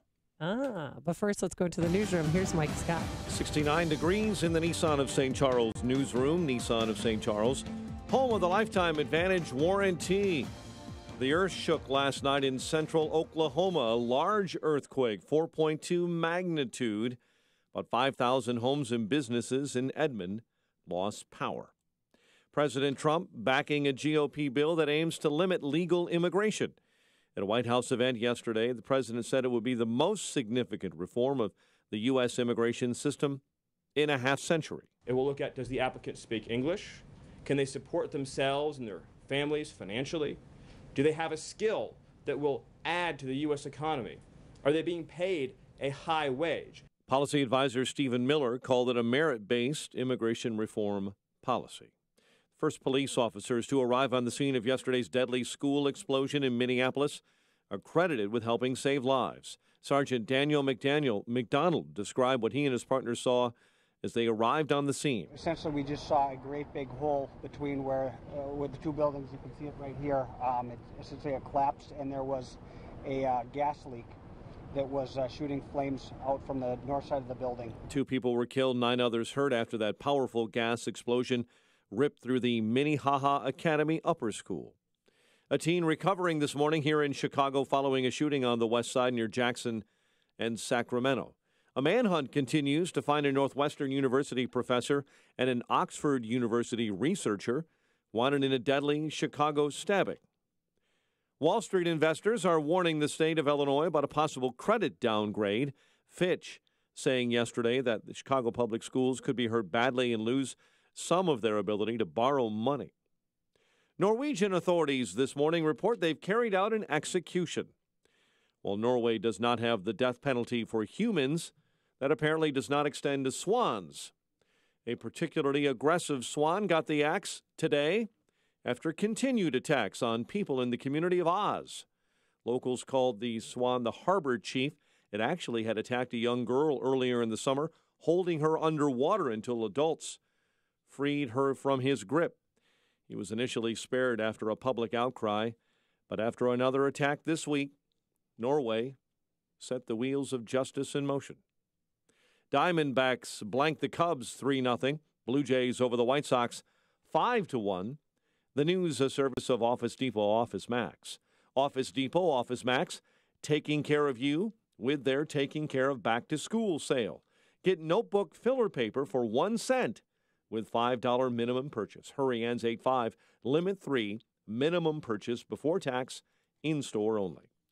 6:35, a check of traffic and weather on the way next on AM 560. Right now with Galaxy. Buy one cabinet, get one free. Visit us online at galaxyhome.com to schedule your free in-home estimate. Save an additional $500 when you book right now. There's a really good reason why MyPillow continues to be an important sponsor of our show. It's because our listeners continue to buy MyPillows. Now, I hope you're having a great summer, but if you don't already sleep on a MyPillow, August can be even better. By using the promo code Amy, you'll get the absolute best deal available anywhere. It's the 50% discount on a MyPillow 4-pack, including 2 premium MyPillows and 2 Go Anywhere MyPillows. You can move the fill to give you the exact support you need, regardless if you sleep on your back or stomach. You'll sleep deep and won't wake up to a stiff neck or headache. Our friend Mike Lindell manufactures them in America using only American labor. The best part, you can wash them and dry them. They're hypoallergenic, and you'll get the 10-year warranty and a 60-day money-back guarantee. In August, get your 50% off the 4-pack by calling 800-489-0201 and use the promo code Amy, or visit MyPillow.com. That's 800-489-0201, promo code Amy. On AM 560, The Answer, we talk about the important issues that affect your world. Things like the economy, education, and foreign policy. There's always so much going on in the news that we don't always have the time to focus in and talk about the big ideas behind the important issues. Enter Upstream Ideas online at upstream-ideas.com. Upstream Ideas, in partnership with the Illinois Opportunity Project, provides the kind of information that informs the policy discussions happening here on AM 560. At Upstream Ideas, you'll broaden the debate, move beyond partisan assumptions, and challenge accepted beliefs. Upstream Ideas goes against the current and thinks upstream. Go online now at upstream-ideas.com. That's upstream-ideas.com. You'll be armed with new information and fresh perspectives to help encourage you to make the state of Illinois and the United States of America a bit freer, a bit more just, and a bit more civilized. Upstream-ideas.com. 6:37, let's get a check of the roads in the Alarm Detection Systems Traffic Center, the very latest, with Jim Talamonte.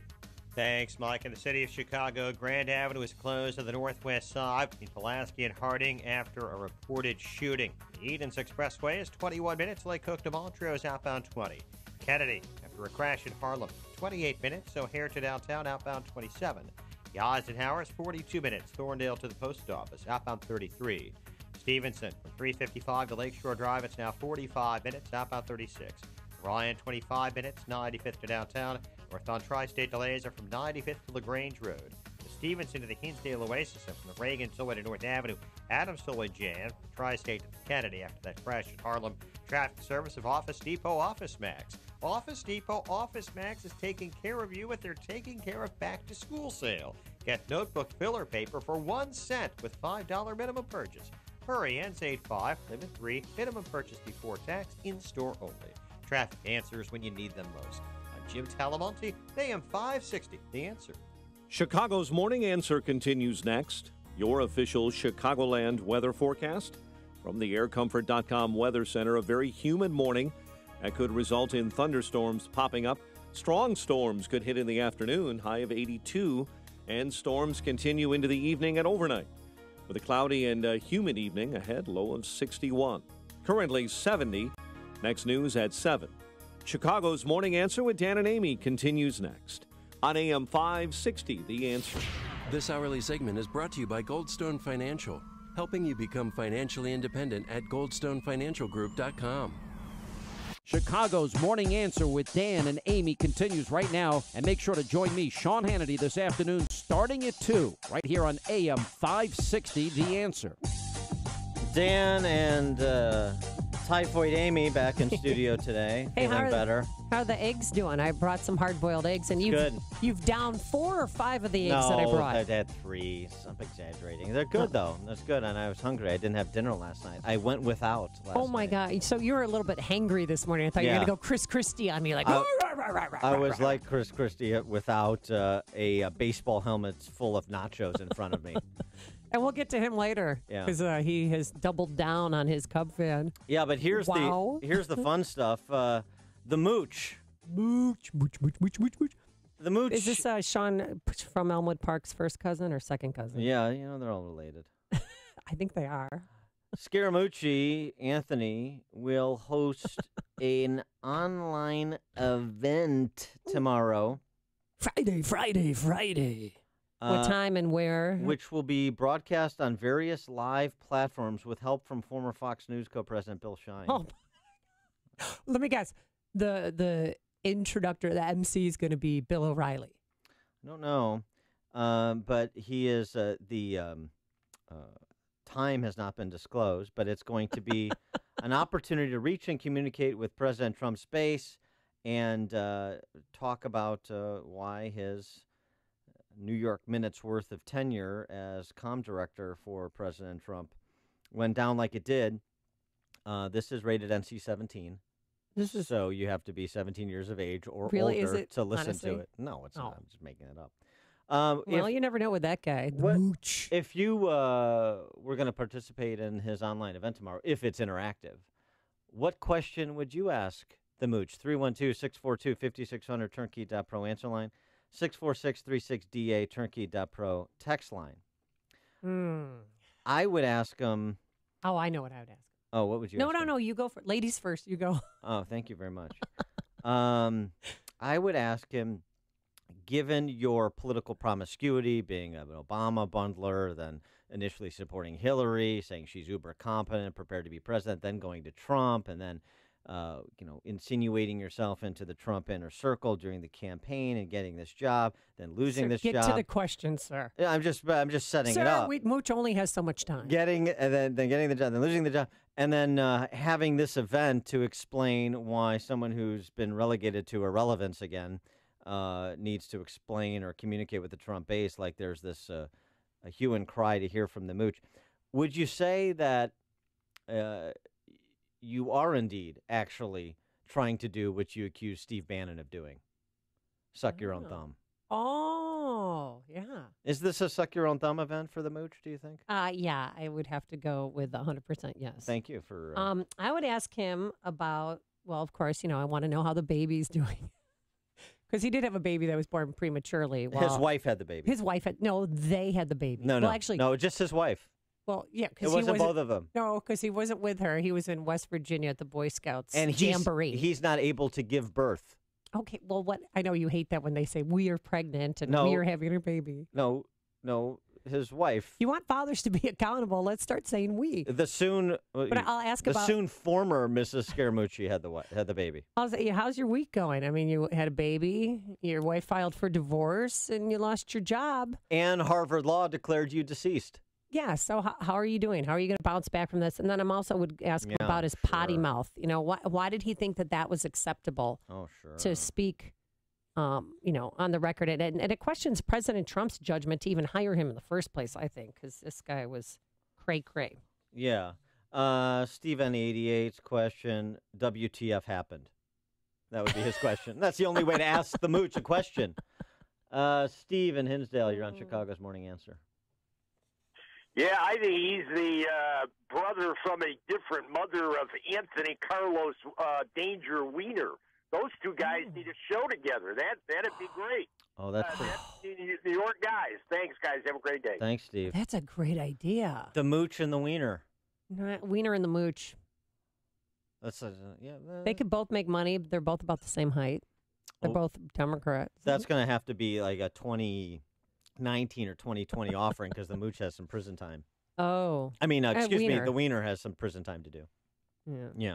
Well, maybe. Well, But or home arrest. That'll whatever. make it even. That'll make the reality series, The Mooch and the Wiener, even, or Wiener and Mooch. Wiener Mooch. That's because it sounds like kind of Turner and Hooch. Yeah. Wiener and Mooch. Wiener and Mooch.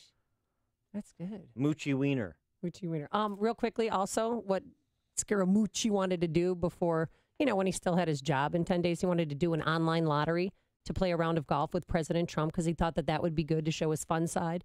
It's just randomly pick some American to play golf with him. Have like a lottery. Yeah, that would be cool. And then he also wanted President Trump to do away with press conferences and take questions via Facebook Live.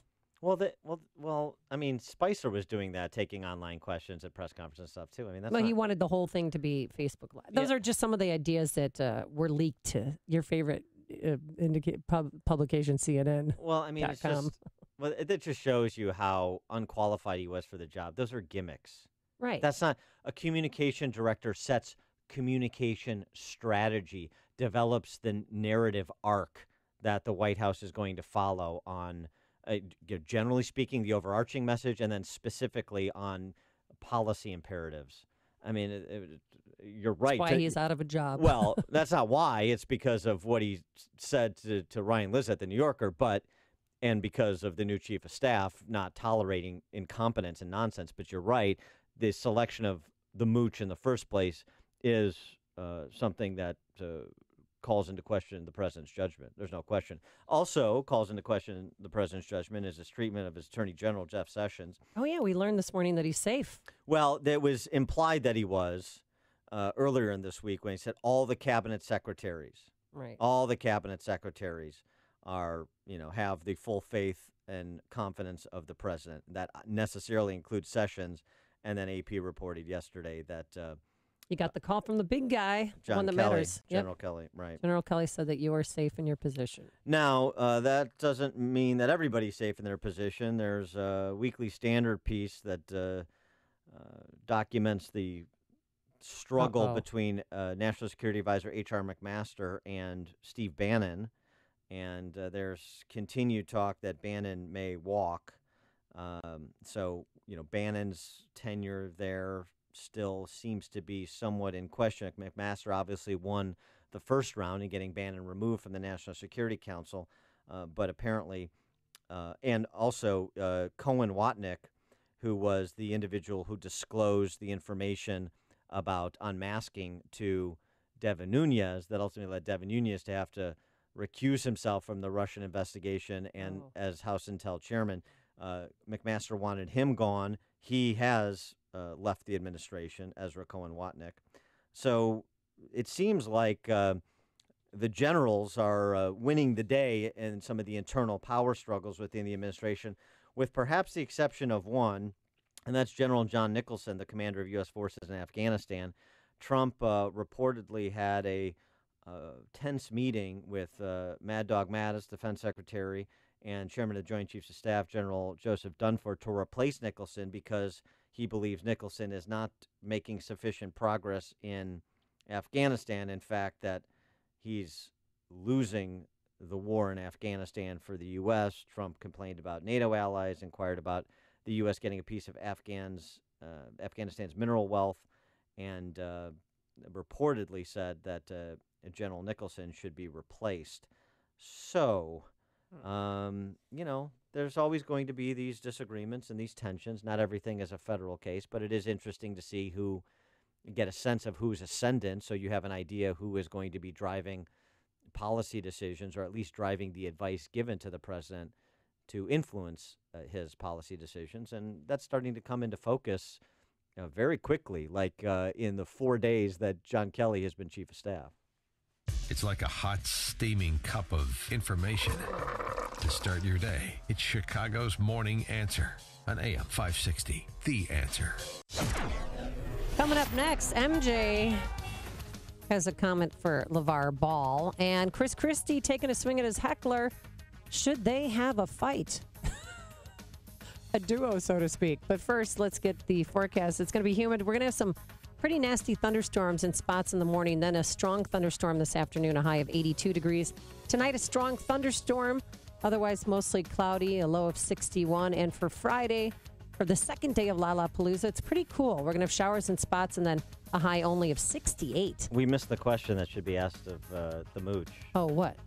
Scaramucci, will you do the fandango? But you have to do it like in Freddie Mercury's voice. Oh, Scaramucci, will you do the fandango? Let me do the lightning, very frightening me. Exactly.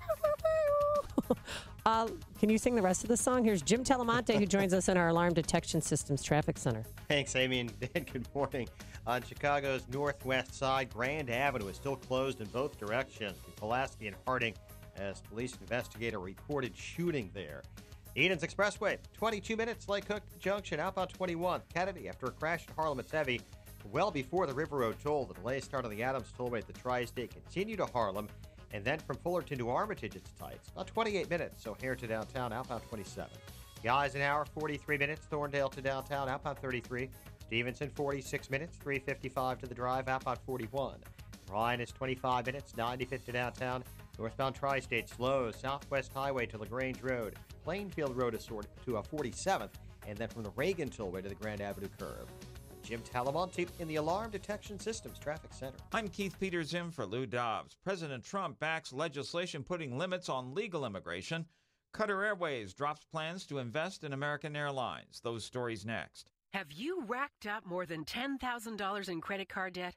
Are you barely getting by making minimum payments? You should know. The credit card companies are tricking you into thinking there's no way out. Credit card companies would rather you didn't know that there are ways you can become debt-free and you don't have to pay the entire amount you owe. There are debt relief programs that help people like you escape overwhelming credit card debt. National Debt Relief has helped tens of thousands of people just like you reduce more than $500 million of debt. National Debt Relief has helped so many people, they're A-plus rated by the Better Business Bureau. You don't have to declare bankruptcy or take out a consolidation loan. You have the right to settle your debt for a mere fraction of what you owe. Reduce a portion of your debt now. Call National Debt Relief at 800-975-5115. 800-975-5115. That's 800-975-5115. President Trump announced he's backing Senate legislation which would place new limits on legal immigration. The bill seeks to base immigration on job skills rather than family connections. Dallas-based American Airlines says Qatar Airways is dropping plans to buy a big stake in American. Neither side is saying much, but Qatar says the investment no longer meets its investment objectives. Wells Fargo Bank, which does not need any more negative publicity, is now facing at least 3 lawsuits after admitting that roughly 570,000 of its auto lending customers were signed up for car insurance that they didn't need. Economic reports will be following today, the weekly jobless claims, and an update on chain store sales. Please join me for Lou Dobbs tonight at 7 and 11 Eastern on the Fox Business Network.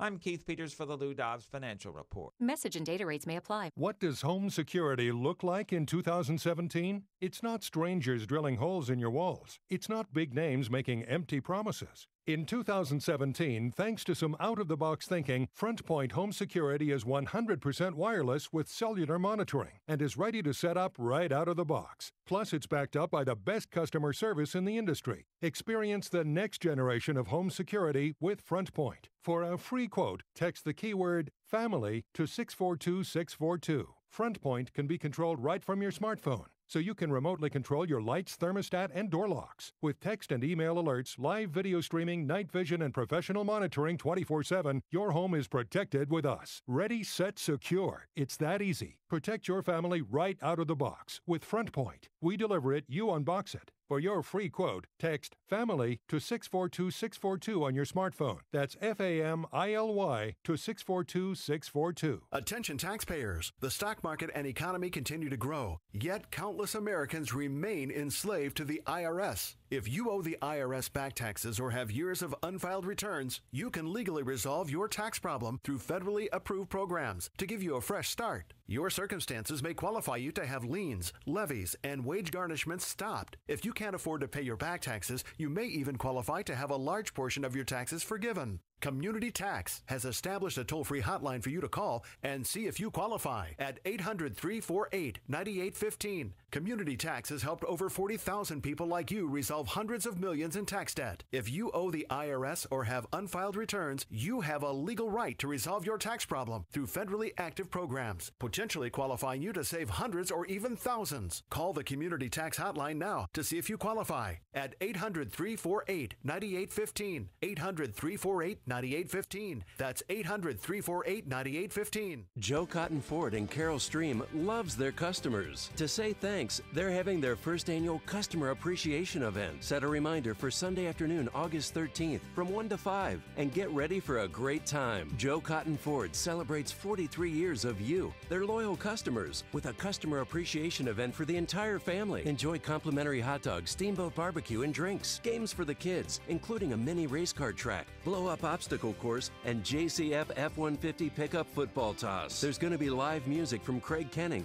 a car show, and great prizes. Also, check out Sydney Wonderling Racing. Sydney will be there with 3 of her race cars taking pics and signing autographs. RSVP now for the Joe Cotton First Annual Customer Appreciation Event at joecottonford.com/customer-appreciation or call Pam Kahn at 630-682-9200. Extension 508. See you at the first annual Joe Cotton Ford Customer Appreciation Event. Gary and North Avenue in Carroll Stream. joecottonford.com. Balance of Nature's fruits and veggies. I've been on vitamins, I've been on all kinds of supplements, but nothing has come close to your product.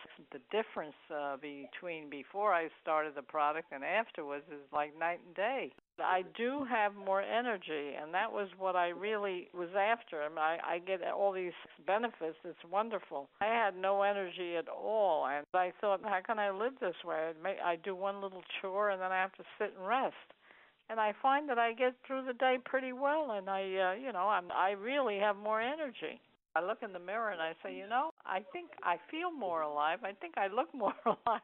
Take Dr. Howard's Health Challenge and find out how to get 2 free sets of fruits and veggies. We'll even ship them to you free. Call 1-800-2468-751. That's 1-800-2468-751. Or go online to balanceofnature.com. Use promo code Chicago. Message and data rates may apply. Attention, it is illegal to text and drive. So if you're experiencing hair loss and you want a permanent solution, please pull over now, because an incredible offer that could give you your hair back is just one text away. Bosley is the world's most experienced hair restoration expert, always pioneering the latest technology. And now, we're giving everyone who texts GROW to 543-543. An absolutely free information kit that reveals just how easy and affordable this permanent solution really is. Don't wait. When you text GROW to 543-543, we'll also give you a gift card for $250 off. Millions of men and women have come to Bosley for a permanent solution to hair loss. So pull over now and see for yourself how great your hair could look with an absolutely free information kit. Text GROW to 543-543. Plus, get a free gift card. This amazing offer is just one text away. GROW to 543-543. AM 560. The Answer. Yeah. Oh, yeah. Bring it on. And now, from North Carolina, number 23, Michael Jordan. So he was at an event, bunch of kids. I don't know, some kind of bunch of kids. No. He's got twin girls. Ooh, wow. Who does? Michael Jordan. Well, he married that gorgeous Latina, and they have twin daughters. He's got grown-up sons, though, too. Well, that played sports in college. 3-year-old twin girls. So LeVar Ball, he's the father of Lonzo Ball, who was a lottery pick for the Lakers in the recent NBA draft, UCLA standout. And he makes a living out of promoting his family and his LeVar and the other 2 boys that are going to go to UCLA to play basketball. Yeah, so he's already said that his son Lonzo is going to lead the Lakers. Yeah, this is draft night. I'm going to tell you what. Lonzo Ball is going to take the Lakers to the playoffs his first year. Come see me when he does. Yeah. Okay. And Michael Jordan had some advice for LeVar as it pertains to Lonzo.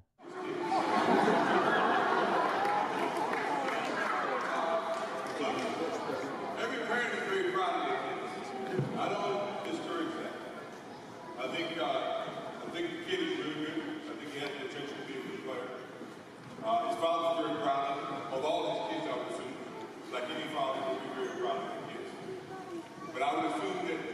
to say if I had to sit down and talk to him right now, we would see him. But you guys not here. I tell him to shut up and just let him get. Yeah, so the acoustics in the gym, great. Yeah, shut up and let the kid play, basically. He has the potential to be a good player. And then LeVar Ball has also taunted Michael Jordan, saying he could beat him one-on-one. Jordan responded to that. He played, I think, college, maybe. He averaged 2.2 points a game.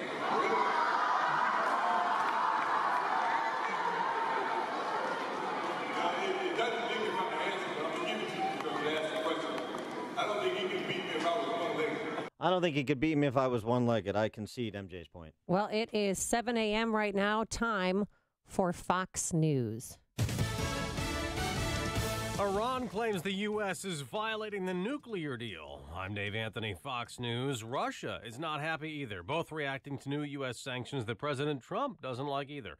They passed Congress with veto-proof measures, so he signed them into law despite claiming they're unconstitutional, limiting his ability to lift or suspend them.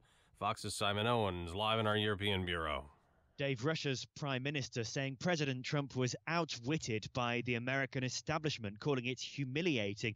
Dmitry Medvedev saying the Trump administration showed, quote, total weakness in the face of pressure from Congress, and he predicts there will ultimately be an attempt to remove the president from power. Meanwhile, in Iran, Supreme Leader Ayatollah Ali Khamenei saying the U.S. will use any excuse to make a fuss and insisting Iran's controversial ballistic missile program will continue regardless. Dave? Simon, there's controversy over 2 phone calls President Trump said he got, but the White House admits he did not. Fox's Rachel Sutherland live in Washington. Dave, the president claimed he got a call from the head of the Boy Scouts praising him for a recent speech. The organization denied that call took place. Also, Mexican officials are disputing President Trump's assertion that President Enrique Peña called him recently. At the White House briefing yesterday, Press Secretary Sarah Huckabee Sanders was asked if President Trump lied. The conversations took place. They just simply didn't take place over a phone call, that he had them in person. Sanders said the president's conversation with Mexico's leader took place at the G20 summit. Dave? Rachel, there's a big cleanup job at a Minneapolis school that partially collapsed after a natural gas explosion. 2 people were killed, a receptionist and a custodian. They didn't find the second body till late last night. Fire Chief John Friedel says they're fortunate it was summer break. It would have made this dramatically worse if we would have had school in session. In a YMCA in Durham, North Carolina, more than 40 people got sick when a disinfectant leaked into a swimming pool. 6 of them were kids. Fox News, fair and balanced. 69 degrees, partly sunny skies. In the Nissan of St. Charles newsroom, Nissan of St. Charles, home of the Lifetime Advantage warranty. Here are the stories we're following this morning on WIND Chicago. A teen is recovering following a shooting on Chicago's west side. Police saying a 17-year-old boy was walking early this morning near Jackson and Sacramento when someone in a vehicle opened fire. Teen hospitalized. No arrests have been made. A manhunt continues to find a Northwestern University professor and an Oxford University researcher who are wanted in a deadly Chicago stabbing. A Cook County judge has issued arrest warrants this week charging Wyndham Latham and Andrew Warren with the murder of Trenton Cornell Duranlu. This place is very safe most of the time. I've been here 14 years, and I've never heard of any problems such as that. Resident outside the apartment where the stabbing took place on the near north side, both suspects are considered armed and dangerous. Loved ones met last night to mourn after a pregnant mother and her 3 young sons were laid to rest after they were killed last week in a crash in Beecher. Crowds packed Trinity Lutheran Church in Crete for the funeral of Lindsay Schmidt and her children. So far, no criminal charges have been filed against the truck driver who caused that crash. A man is accused of setting a fire last week at a car dealership where he worked in Rosemont. Bryant Cameron faces 1 count of federal arson. Several vehicles, tools, office equipment inside Epic Motorsports and other items were damaged. Lollapalooza kicks off today in Chicago. Thousands gathering at Grant Park for the annual music festival. Diamondbacks blank the Cubs 3-0. While the Blue Jays were winners over the White Sox 5-1. MLS All-Stars lost 4-2 on penalty kicks to Real Madrid, Soldier Field. The news, a service of NTB. Get your 5-quart conventional oil change today, just $19.99 plus $3 disposal fee. For tires, oil service, and repairs, National Tire and Battery. That's all you need. 7:04 and a check of traffic and weather on the way next on AM 560. Why have over 3 million guys switched to Harry's razors? Because at Harry's, we give you less. We make just one razor with 5 German-engineered blades. Ding! All you need for a smooth and comfortable shave. And we got rid of upcharges. By owning the factory and cutting out the middleman, we're able to sell our high-quality blades for half the price of the other guys. Now we're dropping the half-price sound effects guy. Wait, why? Not everyone can give you high quality for a fraction of the price. Harry's. One perfect razor. None of the extra noise. As a special offer for radio listeners, get an $18 shave set with an added bonus for free when you visit harrys.com and use code 4545 at checkout. Just cover a few bucks for shipping. That's harrys.com, code 4545 for a free shave set offer. Again, it's harrys.com, code 4545. Please note, no sound effects guys were harmed in the making of this radio recording. Can employees have Bible studies during their break time at work? This is Law and Justice with Jay Sekulow.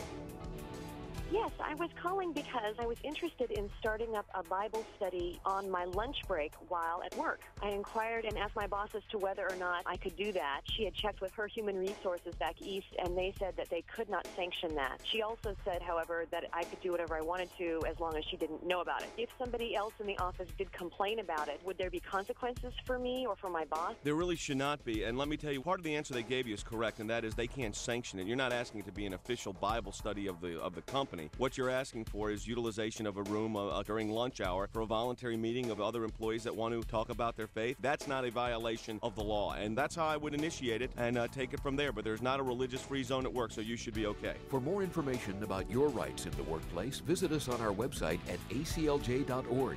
That's aclj.org. 7:06 and a check of the roads in the Alarm Detection Systems Traffic Center. Here's Jim Talamonte. Thanks, Mike. On the Edens, inbound traffic is heavy. Foster to the junction, 20 minutes. Lake Cook to the Kennedy, outbound 22. The Kennedy, 35 minutes. O'Hare to downtown, 15 from Montrose. 13 to the Express. Outbound, it's 13 minutes to Montrose, 32 to O'Hare. Inbound Eisenhower delays kick in at 25th Avenue.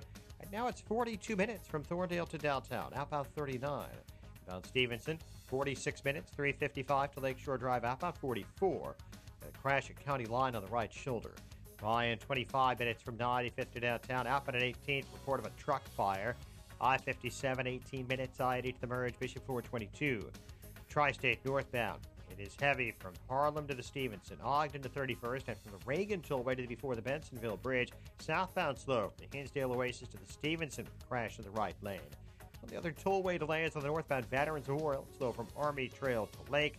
Westbound 94 in Porter County, a little heavy at US 20 with construction of the right lane.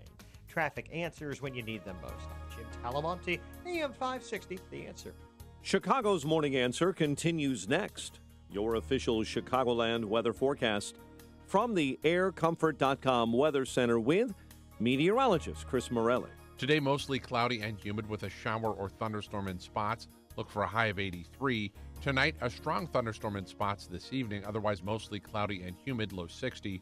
Friday, mostly cloudy, breezy, and cooler, high 68. I'm Chris Morelli on AM 560, The Answer. 69 at O'Hare. Next news at 7:30. Chicago's Morning Answer with Dan and Amy continues next on AM 560, The Answer. This hourly segment is brought to you by M.J. Miller & Company Jewelers. Always purchasing your unwanted gold, silver, or diamonds. This is Chicago's Morning Answer with Dan Proft and Amy Jacobson on AM 560, The Answer.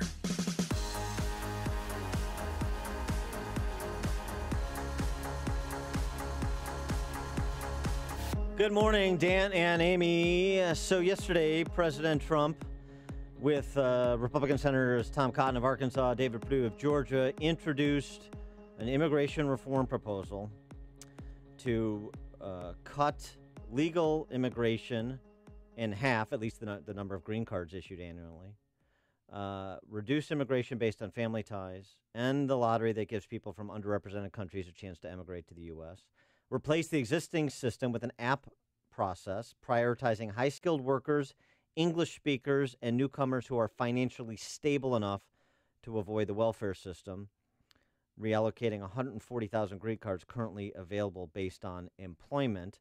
And Stephen Miller is a senior policy advisor, speechwriter. You mean Pee Wee Herman? Well, because that's what I saw up there on the lectern yesterday. Yeah, he came out to his theme music.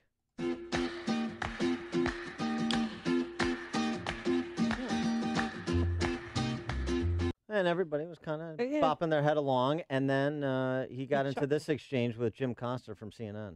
You're a nerd. I know you are, but what am I? You're an idiot. I know you are, but what am I? I know you are, but what am I? I know you are, but what am I? I know you are, but what am I? I know you are, but what am I? I know you are, but what am I? So that went on for about 10 or 15 minutes. They could stop. But so much was made of the Acosta contretemps with Miller and the back and forth and and some of the incredible things Acosta said, which we'll get to. But I thought the more interesting exchange was between Glenn Thrush and Stephen Miller. Oh. Glenn Thrush, the self-identified hack, formerly of Politico, now of the New York Times. And listen to this exchange about low-skilled workers, since this is central to the disagreement, the preference being given. And let's emphasize again, much like we have to talk about the travel ban being temporary, we have to talk about low-skilled versus high-skilled being a preference, a merit-based system. It is not precluding, banning low-skilled workers. It is offering suggesting and mandating a preference based on a merit-based system. That's important to recognize. And so Miller's point on that order. The people who've been hurt the most by the policy you're advocating are immigrant workers and minority workers and African-American workers and Hispanic workers. And it has African-American community. Now, you brought it up again. You said you wanted to have a conversation and not target. Is it going to be a target? This is what we want to do. The African-American community, are you going to target? I'm not trying to be funny. Right, and I know what you're saying. What you're saying is 100% correct. We want to help unemployed African Americans in this country and unemployed workers of all backgrounds get jobs. And insinuations like Jim made, trying to ascribe nefarious motives to a compassion immigration measure designed to help newcomers and current arrivals alike, is wrong. And this is a positive, optimistic proposal that says 10 years, 20 years, 30 years from now, 10 years, 20 years, 30 years from now, we want to have an immigration system that takes care of the people who are coming here. It was April Ryan, but yeah. And the people that are here, and the exchange that was central to the piece of the exchange central to the Glenn Thrush response was his question, Miller's: to whom do we owe a duty? To whom do we owe a duty? People that are coming here illegally, people that are here illegally, people that, in their opinion, I don't necessarily subscribe to this totally, people that are depressing wages, taking jobs from American citizens, and so forth.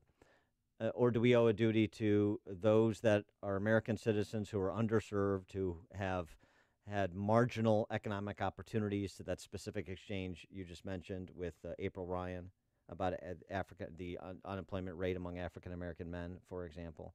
To whom do we owe a duty? That seems to be the operative question informing the policy, and that's where you have a substantive policy discussion rather than the Jim Acosta, you're racist silliness. For more on this topic, we're pleased to be joined by Jessica Vaughn. She's the Director of Policy Studies at the Center for Immigration Studies. Jessica, thanks so much for joining us. Appreciate it. I'm glad to be with you. So your perspective on Trump's proposal and the criticism of it, particularly as it pertains to low-skilled versus high-skilled. Well, I think this is a really exciting proposal and would be the biggest remake in our immigration system in 50 years. And it would modernize our legal immigration system and restructure it to make sure that our immigration program serves our country without harming people, or at least minimizing the harm that might occur to people who are on the margins already of our society and need to have access to job opportunities that will keep them self-sufficient. And this will have an expectation that immigrants to the country will be self-sufficient as well. And it's funny, it means creating a point system so that the most competitive applications are the ones that get chosen for green cards rather than just people who've been in line the longest or who have been sponsored by a family member. People still will be able to bring in their spouses and children under this proposal, and their other relatives can continue to come in too if they are highly skilled and have other things to bring to our country. But it's a really great idea, and one I think that is a discussion that's long overdue. You know, we need to talk about which immigrants in light of the reality that so many people in the world want to come here, and that we cannot allow everyone to move here and become citizens. Which ones are we going to choose, and how do we make that decision? And I really like the fact that it's market-based. You know, the highest scoring immigrants will get those merit-based applications, and people will still be able to bring in spouses and children from overseas. I think that's a nice balance. So do you think this sounds fair? I mean, so it is a point system, a merit system, and to earn points under the RAISE Act, if you're young, between 26 and 30, that's preferred. Well-educated, speak English as determined by standardized testing.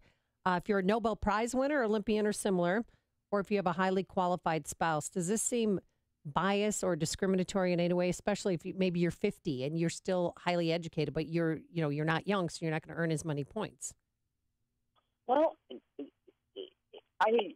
we have to discriminate in some way. You know, I hate to call it that, but it's, people have to compete for the limited number of green cards that are going to be available. And there may be different levels of competition in any given year, but people will be competing on the basis of their merit, not just, waiting a long time in line. And I think that's exciting. And that way we can ensure that the best and the brightest people in the world are going to be coming in. And it's not going to, I think it's going to bring us a more diverse flow of immigration. I think it's going to create room for those entrepreneurs and innovators that we don't currently have a category for.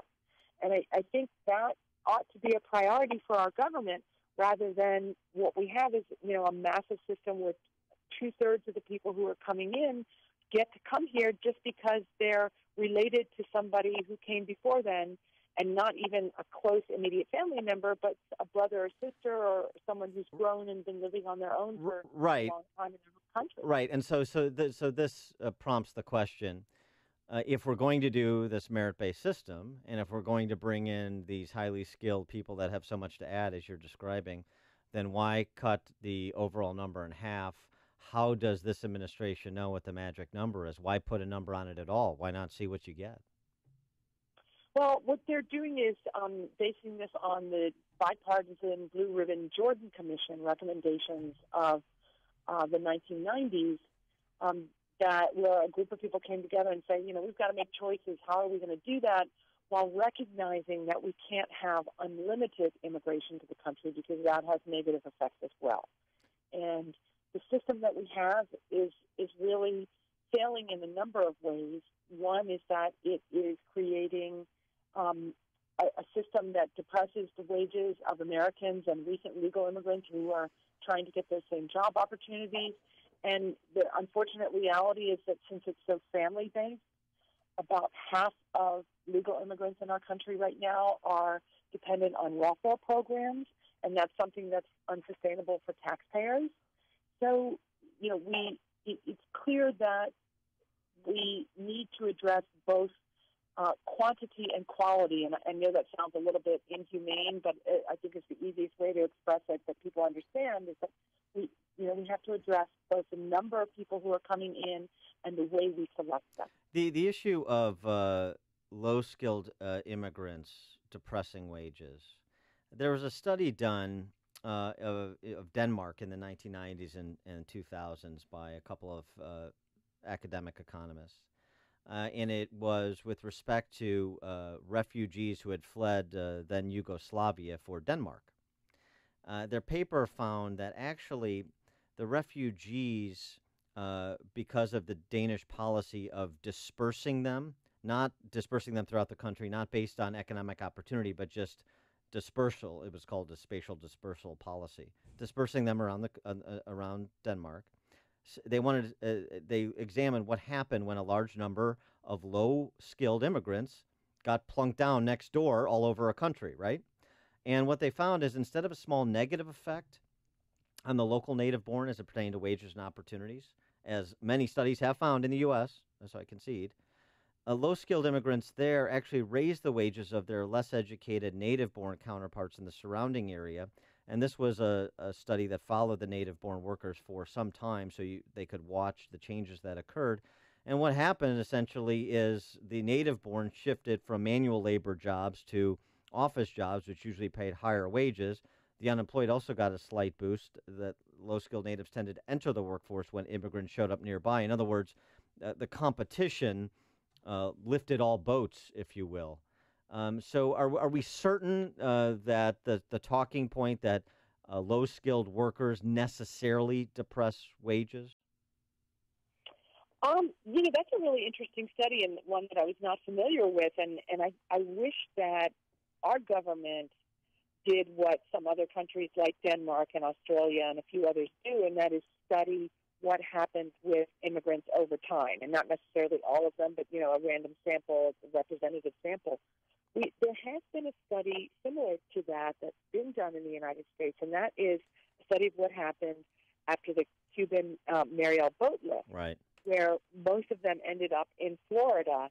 And it turns out that the opposite was true, and I don't know what's different about Miami at that time period from Denmark for this study, but it turned out that here, after that episode, the presence of those new arrivals who matched the skills of the less educated people who are already in the United States, it turned out that they did have an adverse effect in the local labor market where they were, and that the fact that they were willing to work for less did displace American workers and have a depressing effect on the wages of everybody who was working in the same types of jobs. And that sort of makes sense according to basic economics, the laws of supply and demand that we all learned. Well, that would happen.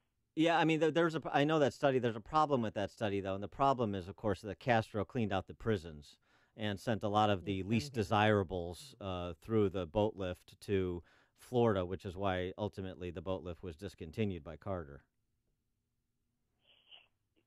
That is true. That is true. But in terms of what, the economic effects of them being in the labor market, it's basically that they were, less educated, and we have Americans and legal immigrants who, for whatever reason, are, have not had access to higher education or didn't choose to, and so they're competing for those same jobs.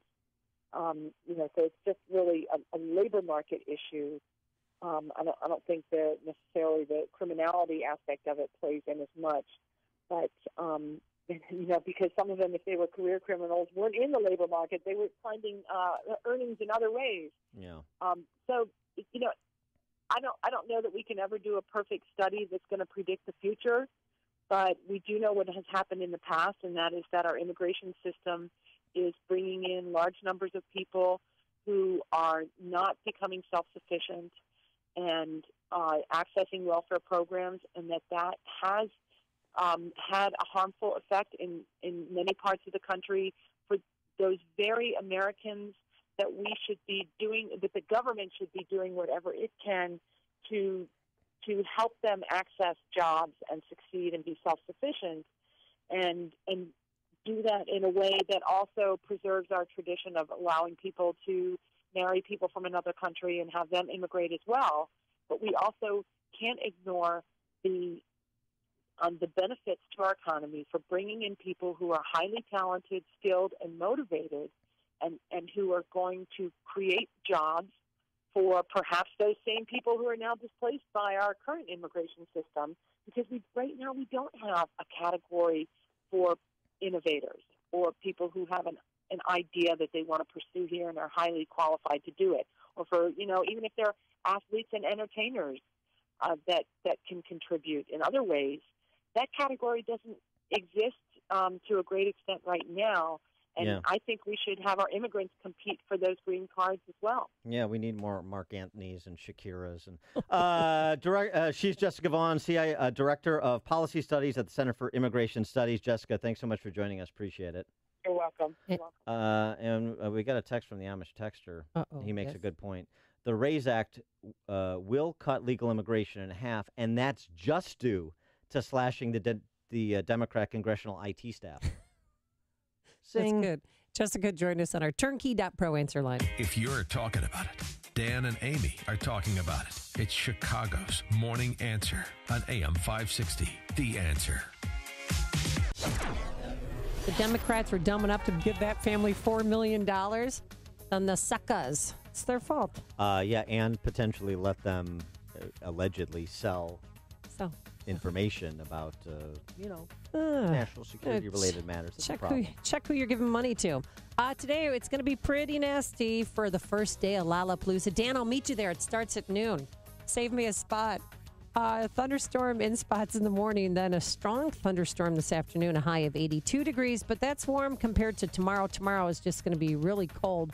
It's going to be breezy, a high only of 68 degrees, but of course cooler near the lake, and we're going to have on and off showers. Now let's get into our alarm detection systems traffic center. I know there's a number of road closures around Lollapalooza. Here's Jim Telemonte with the latest. Well, yeah, Amy, you're right. Dan, around Grant Park, you got 4 different streets closed, including Columbus in both directions, Monroe and Roosevelt, along with stretches of Monroe, Congress, Balboa, and Jackson.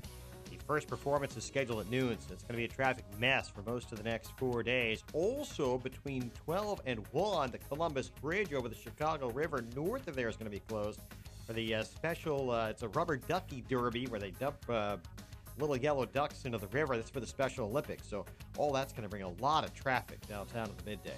Right now, the Edens is 19 minutes. Lake Cook to Montrose, clear. Outbound 23 minutes. Kennedy, 33 minutes. O'Hare to downtown, outbound 30. The Ike, 42 minutes. Thorndale to the post office, outbound 39. It's going to get heavier later. Right now, the Stevenson is 52 minutes, 3:55 to Lakeshore Drive, outbound 44. Ryan, 27 minutes, 95th to downtown. Jim Talamonte and the Alarm Detection Systems Traffic Center.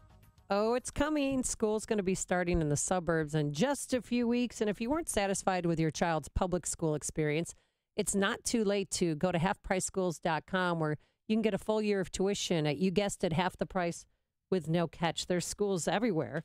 Orland Hills, Mount Prospect, Downers Grove, South Holland, Chicago, Antioch, Palatine, just to name a few. But don't delay. School will be starting in a matter of weeks, so visit halfpriceschools.com. And keep in mind that many of these vouchers have already sold out, so do not wait. Do it today. Halfpriceschools.com. That's halfpriceschools.com. Policies issued by American General Life Insurance Company, Houston, Texas. Not available in all states. For details, visit AIGdirect.com. If you're young and healthy, you don't need life insurance, right? Yeah, that's what I used to think, too, until my brother died at 38. Joe left his wife with 2 kids, a mortgage, and a stack of bills she couldn't pay. Mary had to sell the house and move everybody into this tiny 2-bedroom apartment just to make ends meet. I never want to do that to my wife, so I got life insurance. I called AIG Direct and was really surprised how affordable it is. Just $14 a month for $250,000 of term life coverage. Listen, if you have a family, you should seriously think about getting life insurance. You'll feel a lot better having it, trust me. Call AIG Direct for a free no-obligation quote. The call takes less than 5 minutes, and you could save up to 70%. Call now, 1-800-400-4173. That's 1-800-400-4173. 1-800-400-4173. ChicagoRadioDeals.com is partnered with 2 amazing gun establishments to bring you a full curriculum of training classes. To the north in Lake Villa is Red Dot Arms. They're offering a Refuse to be a Victim seminar, which teaches basic skills for developing a strategy for your personal safety. Pair that with a home and firearm safety course. This non-shooting class teaches you the safe handling and storage of firearms and ammunition in the home. Continue the training with an NRA basic pistol shooting class or the personal protection courses. Set your sights on all the deets of the deals that Red Dot Arms has to offer at ChicagoRadioDeals.com. Now to the south in beautiful Bolingbrook is the range at 355. This state-of-the-art shooting range features electronic programmable targets and pure air filtration. Grab a deal for 12 hours of range time, a $396 value for only $195, plus a 16-hour, 2-day Illinois concealed carry class for only $100. Wow. Add pistol fundamentals and small knife skills class, and you have all the bases covered. So find these Second Amendment deals and all the details at chicagoradiodeals.com. Hey guys, Ken here from the award-winning podcast Today's Growth. If you had to choose sides, which camp would you rather be in? Would you rather have time and no money, or money and no time? Did you know that 95% of U.S. adults by choice have settled into these categories? Much more interesting is that 1 out of 20 people have built their life around achieving simultaneous control of both time and money. What choices did these 5% make that the others didn't? My friends at Income Store have shown both households and businesses how to build second, third, and even fourth revenue streams for the express purpose of gaining control of time. When it comes to helping folks create their next revenue model, both Forbes and Inc. recommend Income Store as a can't miss. Could your household or business use an additional revenue model that doesn't solely depend on you? If so, you need to check out IncomeStore.com. That's IncomeStore.com. Go to IncomeStore.com today. That's IncomeStore.com. Signature Bank is Chicago's fastest growing independently owned business bank. It's a bank where relationships still matter. Signature Bank knows your name and your story. I'm Dan Proft, and I know this because Signature Bank is my business bank. If you think all banks are the same, it's time to think about Signature Bank Chicago. I'm Pete Olson, head of commercial banking at Signature Bank, where the people who own the bank operate the bank. Not in an abstract way, but in the same hands-on, personalized way that you run your business. We don't rely on a legion of business developers to find new relationships. We don't trust an outsourced phone bank to address your customer service needs, and we don't delegate decision-making to some anonymous credit committee that you'll never meet. We do everything we can to help you succeed, because if you don't succeed, we don't succeed. Call us today to see the Signature Bank difference. Signature Bank is looking for their next success story. Learn more about turning your business vision into reality. Visit signature-bank.com. Signature Bank, helping local businesses succeed. Member FDIC, Equal Housing Lender. AM 560, The Answer. Coming up on Chicago's Morning Answer, would Trump's new immigration policy hurt this country? We'll start there with Steve Cortez from Fox News and a former Donald Trump Hispanic Advisory Council member. Anything you got to add, Dan? And later, who wants to see a sitting governor fist fight a Cub fan? But first, let's go into the newsroom. Here's Mike Scott. Amy and Dan, good morning. Good morning, everyone. Clouds, 70 degrees in the Nissan of St. Charles newsroom. Nissan of St. Charles, home of the Lifetime Advantage Warranty. Attorney General Jeff Sessions' job is reportedly safe, despite repeated attacks against his performance by President Trump himself. Politico reporting this morning that it can confirm new White House Chief of Staff John Kelly has told Sessions not to worry. Trump has recently called Sessions weak. Residents in central Oklahoma reporting a strong earthquake, a magnitude 4.2 shaker overnight just northeast of Edmond. President Trump going back to West Virginia for his second visit to the state in as many weeks. Trump addressing the Boy Scout Jamboree in a speech last week. He'll be back in the Mountain State today. President Trump getting behind a bill that aims to limit legal immigration. The RAISE Act will reduce poverty, increase wages, and save taxpayers billions and billions of dollars. Trump saying it will be the most significant reform of the U.S. immigration system in a half century. A teen recovering following a shooting on Chicago's west side. A teen was walking near Jackson in Sacramento when someone in a car driving by opened fire. No arrests have been made. Chicago police continue their manhunt to try and find a Northwestern University professor and an Oxford University researcher who are wanted in a deadly Chicago stabbing.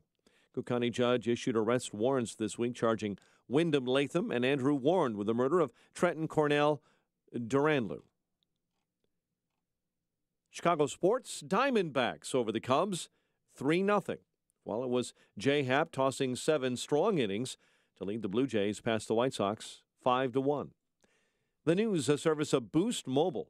Switch to Boost and get 2 lines with 3 gigs of 4G LTE data per line for only $50. Plus, get up to 2 free LG X Power phones, all powered by the fast and reliable Sprint nationwide network. Boost makes it easy to switch. Switching makes it easy to save.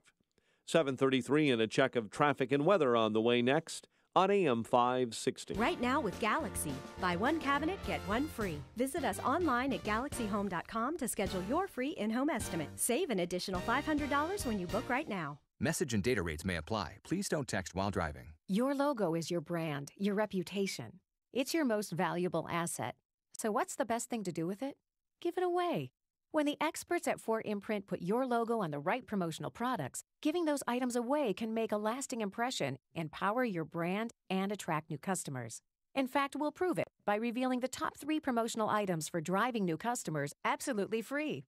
Simply text the keyword GIVE to 642-642. We don't just print your logo. We're here to help you every step of the way. The 4imprint team can make your logo shine on your choice of thousands of promotional items, all delivered on time at great prices with free art assistance and outstanding customer service that's second to none. Want to turn your logo into profit? Give it away. Discover the top 3 promotional items for driving new customers absolutely free by texting GIVE to 642-642.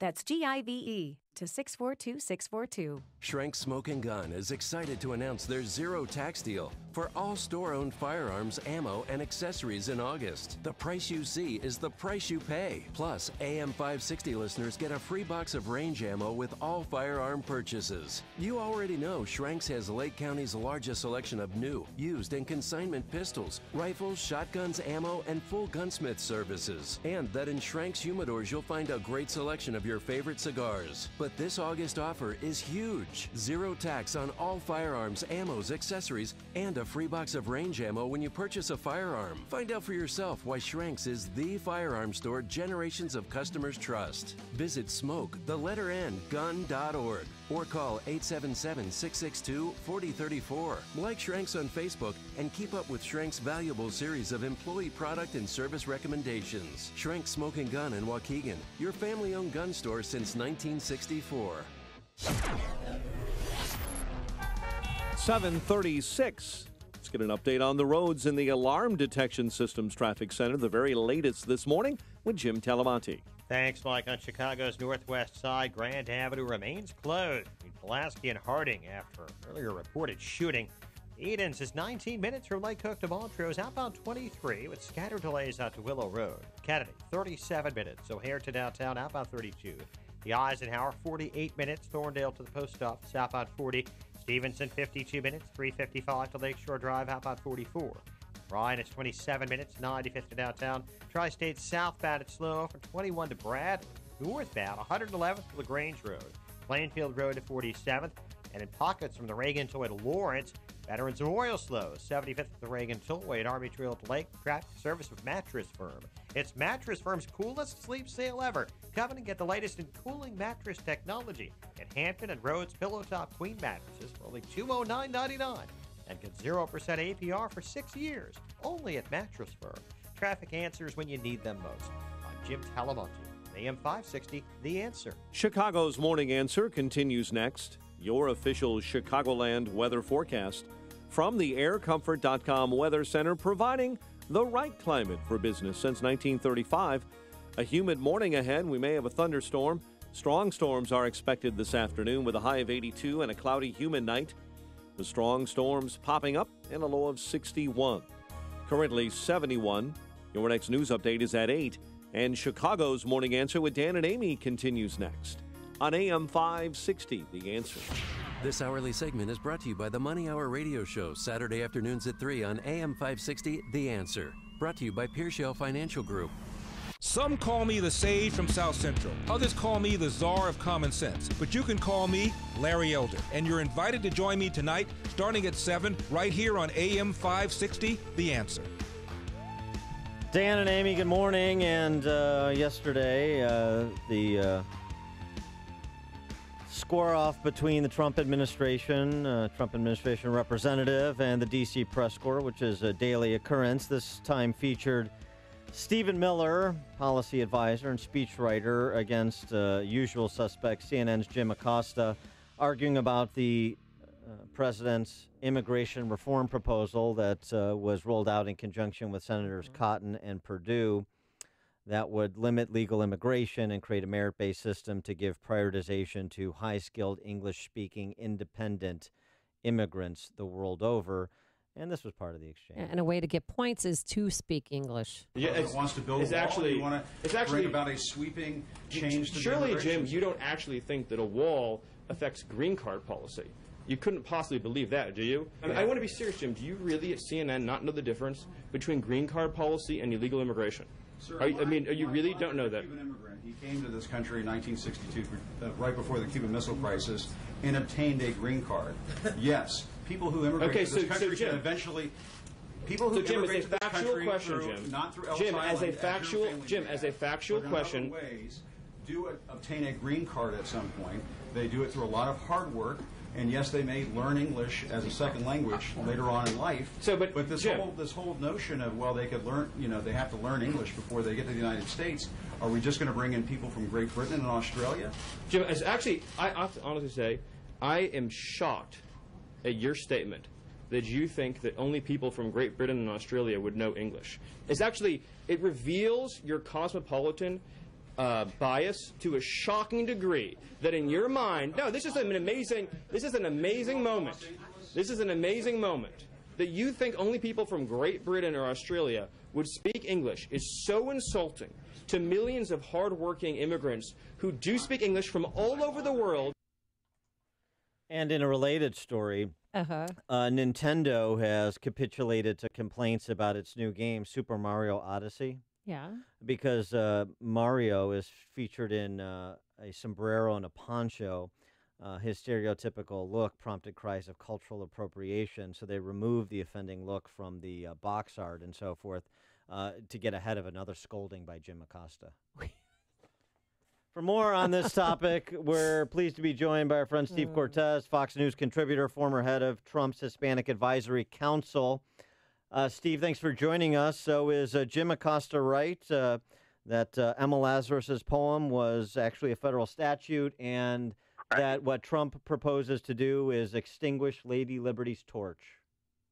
No, it probably won't surprise you to hear me say that won't happen at all. That is not the case. And Jim Acosta, by the way, has to me just totally crossed the line, in terms of being an advocate. He's an opposition advocate against the administration.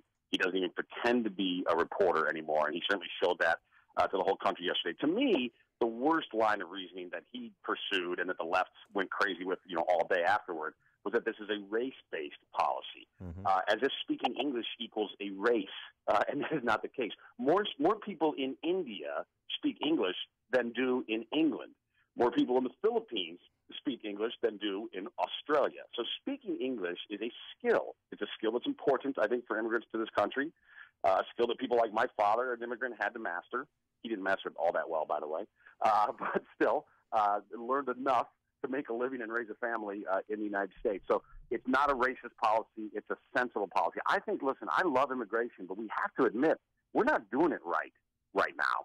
And the reason I say that is the majority, or close to the majority, of immigrant-headed households are on some form of welfare. Now, that was not the case in the previous age of great migration. This is the second biggest wave ever. In the previous one, the Industrial Revolution, the percentage was 0% were on welfare because there was no safety net. So we can either, as a country, in my opinion, we can either have a massive social safety net or we can have massive unskilled immigration, but we cannot have both. Well, don't you think cutting immigration would hurt this country? I mean, low-wage jobs are needed to make America work. Think of the agriculture industry, the construction industry, meatpacking industry. They're mostly people that came over to this country, some legally, some illegally, but those positions are needed and they're not being filled by Americans. Right. And listen, I understand that is the reality now. However, I think the reason they're not being filled by Americans primarily is most Americans respond very sensibly to incentives. And right now, without working, particularly if you're on disability, which unfortunately is relatively easy to get, and a lot of fraud and corruption going on in disability, if you're on a combination of disability, if you have children and you're on welfare for your children, aid to families with dependent children, food stamps, it all adds up to a wage, effectively, that is better than many of these jobs. So people make the very rational choice of why take a terrible job of, picking produce in the field versus making roughly the same amount of money by doing nothing. So what is the answer? The answer, I think, is to get those wages higher. And if you didn't flood America with 1 million low-skilled workers, again, I want immigrants. I would disagree with the administration, by the way, in terms of cutting the net number of immigrants. I don't agree with them on that, but I want them to be more skilled. And if we do that, and we grow our economy, and we raise wages, even for those very low-skilled jobs, my bet is that Americans of lower skill would then take them. For instance, we know right now in Chicago, according to the University of Illinois UIC study, 47% of black men aged 20 to 25 are neither in the workforce nor in school. Now, that is just a tragedy. It's also a bomb that continues to explode in our city every day. Part of why they're not working, though, is there aren't jobs available to them if they're low-skilled. There aren't jobs available to them that will pay a wage that will incentivize them. So I believe that part of the reason for that, and this is the only reason, I'm not blaming immigrants for that situation solely, but I do think that the fact that we take in 1 million immigrants a year, the vast majority of whom are low-skilled, is clearly, in my view, depressing wages at the lower end of the pay scale, and that's particularly problematic, ironically, for blacks and Hispanics in the United States, the people the left claims to want to protect. I want to go back to the English matter and what you were talking about with respect to, English being essentially the global language of business. This is important because Miller was okay, but he kind of got he got defensive about effectively being called a racist and suggesting this was a racist policy by Acosta. But this is always opportunities to flip the script on the left, it seems to me. And one of the things Acosta is doing, and those that cry racism are doing, is engaging in the bigotry they're suggesting Trump and others who support, not entirely like you, I have problems with some of this too, like the artificial numbers, but support sensible immigration reform, support a merit-based system that doesn't preclude low-skilled workers, but prioritizes those that have the most to contribute and that are the most independent. The idea is this: you don't want people to succeed. You have no expectations for people. No expectations for people. That's why you don't want to require them to speak English, even though, as Miller pointed out, speaking English is a requirement to be a naturalized citizen. But you don't want to put people in the best position to succeed. You have no expectations for them. You're happy. You're fine with them being a dependent of the state. You're fine with having their soul crushed, just like so many Americans have through the dependency, because you're really interested, as you said with Acosta, in advocating for a particular ideology and a particular movement and a particular political party, not for these people. And point of fact, by demanding that individuals meet expectations, we're putting them in the best position they can be to get what they want in coming to this country, which is success and independence and financial wherewithal and a feeling of self-worth that comes from all of the aforementioned. It seems to me we should be positioning ourselves as the proponents of fulfillment for people that want to come to this country and do good and do well. Right.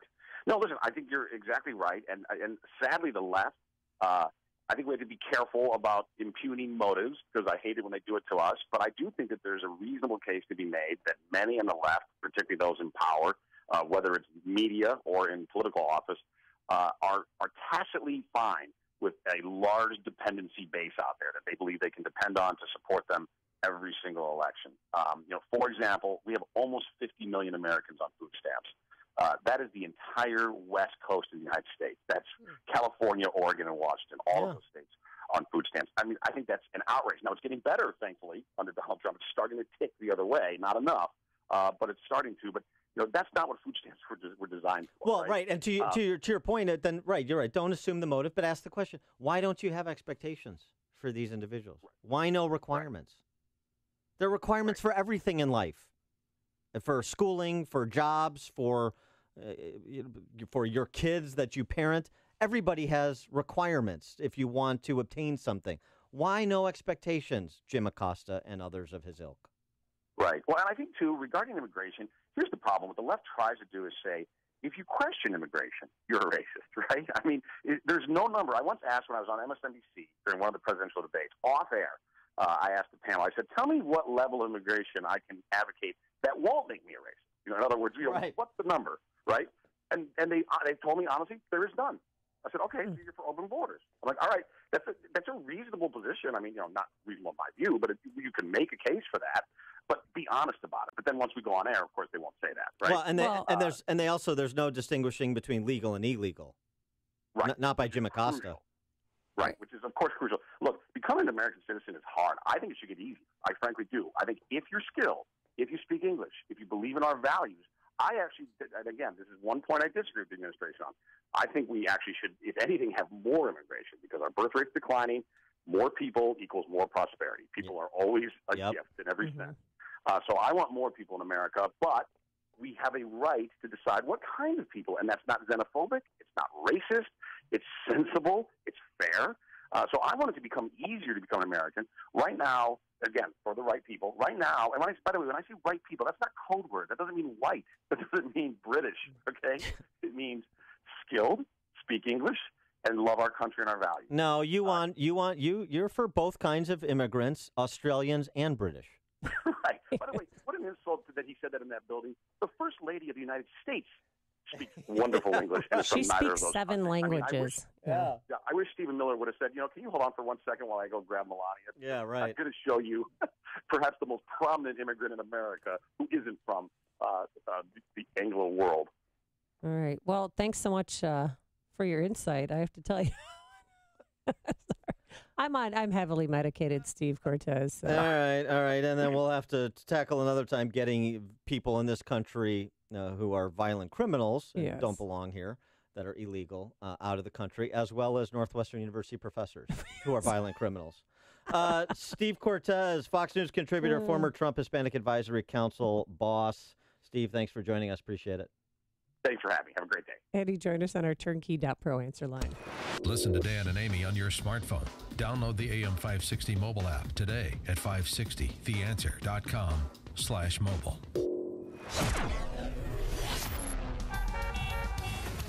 Pretty nasty day for the first day of Lollapalooza. First act goes on at noon, just in case you care. We're staying as far away from that place as possible, but there's a thunderstorm in spots this morning, then a strong thunderstorm around 3 o'clock this afternoon, a high of 82 degrees. Tonight, a strong thunderstorm, otherwise mostly cloudy, a low of 61. And for Friday, it's going to be a big difference around here. Showers in the area and cool, a high only in the upper 60s. Let's get into our Alarm Detection Systems Traffic Center. Here's Jim Telemonte. Thanks, Amy and Dan. Northwest side, Grand Avenue still blocked off between Harding and Pulaski after an earlier shooting. Eden's fine inbound. It's 19 minutes. Lake Cook Junction, outbound 25. Kennedy, looking at a travel time of 48 minutes. O'Hare to downtown. Got a crash downtown at Lake Street in the right lane. Press lanes will save about 7 or 8 minutes. Outbound 34 minutes from downtown to the airport. Eisenhower, 51 minutes. Thorndale to the post office. 34 from Manheim. Outbound 45 to Thorndale. Stevenson, an hour and 4 minutes. 3:55 to the drive. Outbound 41 minutes. Ryan, 27 minutes. 95th to downtown. Lakeshore Drive is fine at the moment. Southbound Tri-States, though, 21 to 137. Northbound, 111 to 75th. The Stevenson to the Hinsdale Oasis, and from the Reagan Tollway most of the way to Lawrence. Veterans Memorials, those 75th to the Reagan Tollway, and from the Army Trail Toll to 290. I'm Jim Talamonte in the Alarm Detection Systems Traffic Center. Upstream-ideas.com, the digital platform that complements what we do each morning on this show. Follow the Logic, Man on the Street segments coming soon. One on the Charlie Gard case and state-run healthcare. 60 seconds of sanity commentaries from yours truly this week on Trump the Fighter. 2-minute warnings from Pat Hughes at Illinois Opportunity Project. Podcast for Illinois Rising program covering state policy and politics this week focused on school funding, as well as long-form interviews in our Against the Current series, and Heart of the Matter, our new series that features professional women speaking colleague to colleague about the salient issues of the day. This latest installment, they talk about the impact on household budgets of the massive tax increases passed by Chicago Democrats and Madigan Republicans effective July 1. You can check it out and get all the content if you sign up at upstream-ideas.com. Acme Home Insurance. Yes, I'd like to make a claim. What are you wanting to claim, sir? My air conditioner broke down. Sorry, but your home insurance doesn't cover air conditioner breakdowns. So what do you cover? Home damage from things like earthquakes, volcanoes, a zombie apocalypse. A zombie apocalypse? But that'll never happen. But if it did, you'd be covered, sir. But not my air conditioner? I'm afraid not. But his air conditioner could have been covered with a home warranty from American Home Shield, plus major components of 20 other home systems and appliances, like his electrical system, plumbing, refrigerator, and more. For valuable free information, call 1-800-300-3861. Homeowners insurance can cover what might happen. Zombies are coming! But a home warranty helps cover what will happen. Now the dryer won't work. Be sure with the Shield. American Home Shield. For valuable free information, call 1-800-300-3861. That's 1-800-300-3861. 1-800-300-3861. A good parking lot is essential to a good building and a good business. This is Kevin Berquist. My company is SKC Construction, home of GreatParkingLots.com. Great parking lots. The name says it all. We make your parking lot great. We are an industry leader in seal coating. You can trust our company to do the work for your company. We have the same traditional values as you. We use a process and application that makes sure you get a great job that lasts a long time. I guarantee you'll have a good experience. Go to our website, greatparkinglots.com.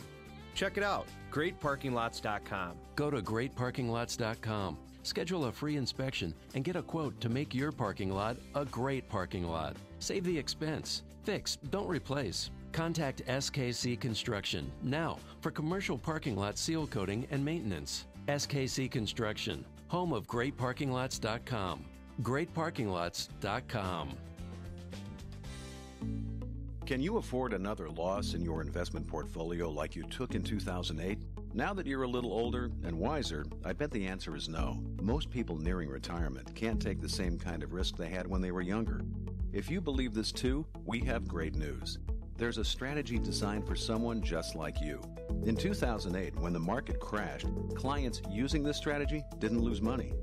When the market goes up, you go up with it, and your gains are locked in. And when the market goes back down, you are guaranteed not to lose. It's that simple. If you like the idea of not taking market risk but earning more than a CD, call Kelly Financial Services today. We'll keep it simple. We'll teach you time-tested, proven strategies to help grow your income and keep your principal safe for your retirement. Call Kelly Financial Services today at 708-576-8999. Again, that's 708-576-8999. Balance of Nature's fruits and veggies. When I heard of Balance of Nature, and I said, because I had prayed, Lord, how am I going to get all this food into me that's so good to me? That's when I called. Now I know that I get my fruits and my vegetables into me, and I don't have to work so hard. I know that I am getting the proper things into my body. I do believe that if I didn't have this already in my body, my Balance of Nature, it wouldn't have gone so good for me. But because my body was healthy, that's what kept me going. Take Dr. Howard's Health Challenge and find out how to get 2 free sets of fruits and veggies. We'll even ship them to you free. Call 1-800-2468-751. That's 1-800-2468-751. Or go online to balanceofnature.com. Use promo code Chicago. Policies issued by American General Life Insurance Company, Houston, Texas. Not available in all states. For details, visit AIGdirect.com. If you're young and healthy, you don't need life insurance, right? Yeah, that's what I used to think too, until my brother died at 38. Joe left his wife with 2 kids, a mortgage, and a stack of bills she couldn't pay. Mary had to sell the house and move everybody into this tiny 2-bedroom apartment just to make ends meet. I never want to do that to my wife, so I got life insurance. I called AIG Direct and was really surprised how affordable it is. Just $14 a month for $250,000 of term life coverage. Listen, if you have a family, you should seriously think about getting life insurance.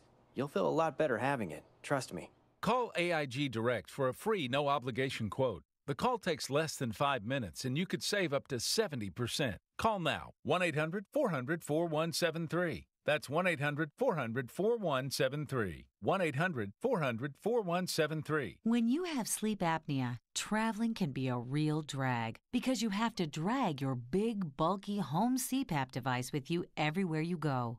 But not anymore. Now you can travel easily and sleep comfortably anywhere thanks to Transcend, the world's very first mini CPAP. And right now, you can try Transcend absolutely risk-free for 10 restful nights. So call now, 1-800-600-4133. Our smallest and most advanced portable design ever, Transcend is as small as a soda can and weighs less than a pound. You can even add a battery that's as tiny as a deck of cards. Transcend is so incredibly small and light, you can easily fit it in your briefcase or purse to use anywhere you go. It's FAA compliant too, so you can even sleep comfortably while flying. Now you can enjoy the freedom to sleep comfortably anywhere. But don't delay. To receive your 10-night in-home trial, call minicpap.com now. 1-800-600-4133.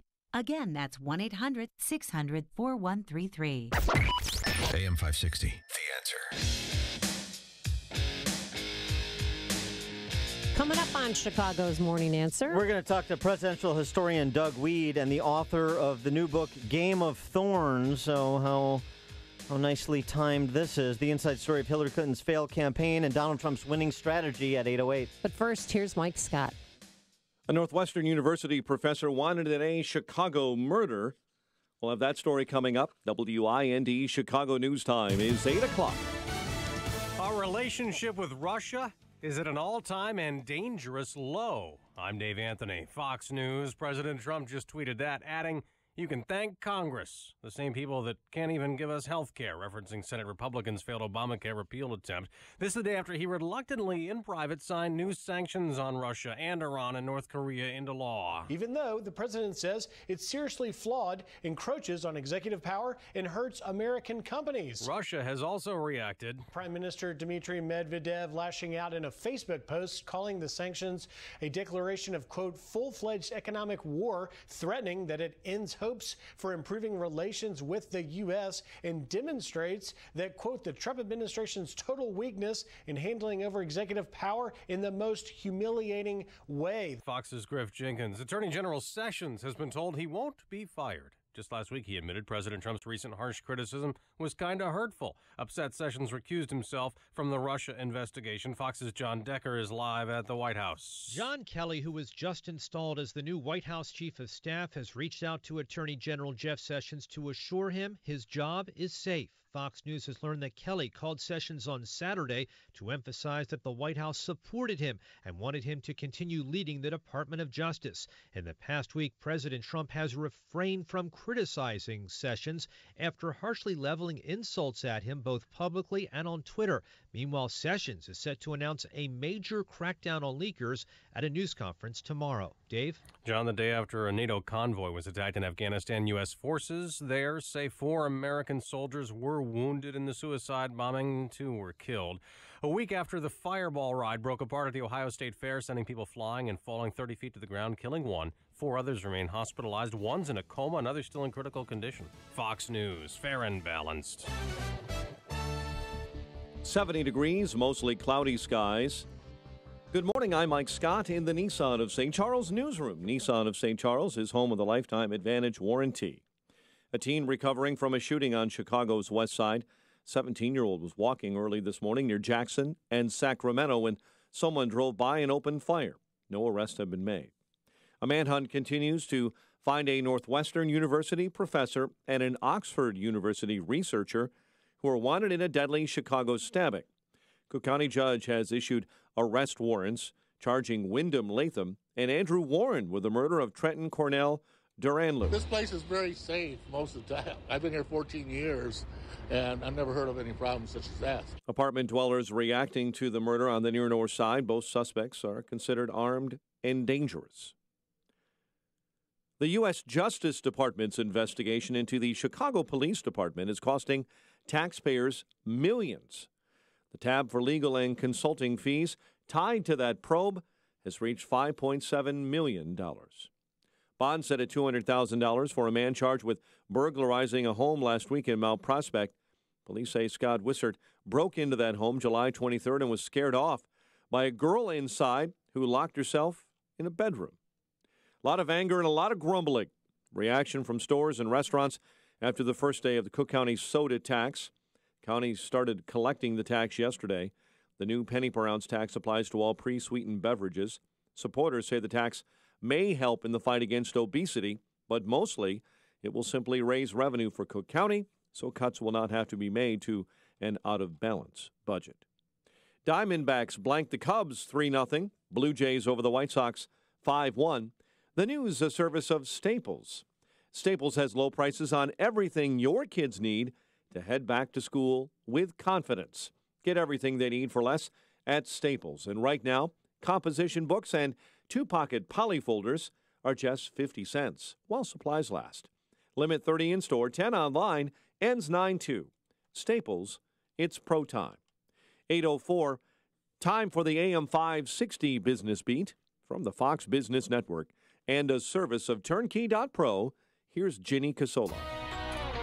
From the Fox Business Network, insurance company Aetna's earnings jumped more than 50% in its recent quarter, and it's raising its forecast for this year. Amazon.com says it received a record 20,000 applications for positions at its new fulfillment centers yesterday. Though the number is fewer than half the 50,000 people it planned to hire, Amazon says it will hire more in the coming days. Nissan auto workers in Mississippi have started voting on whether to join the United Auto Workers Union. Voting will continue until 7 p.m. local time on Friday. Tesla's loss in its recent quarter was smaller than expected, and the electric car company says it is still seeing strong demand for its more affordable Model 3, as well as its luxury Model S sedans and Model X SUVs. The Dow closed over 22,000 for the first time yesterday, up 52. NASDAQ was down a fraction. With the Fox Business Report, I'm Ginny Cosola.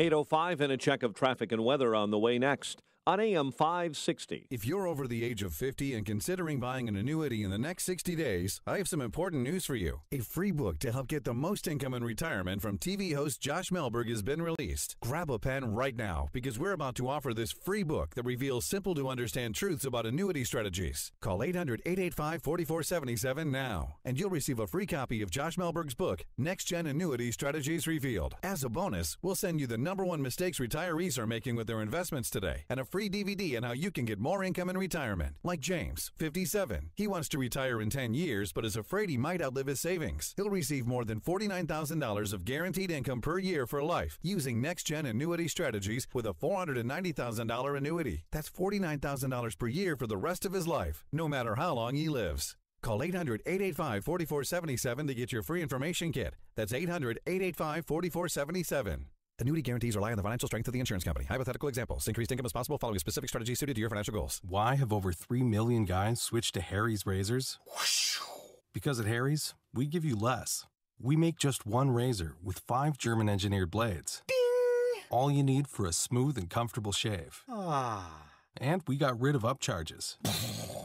By owning the factory and cutting out the middleman, we're able to sell our high-quality blades for half the price of the other guys.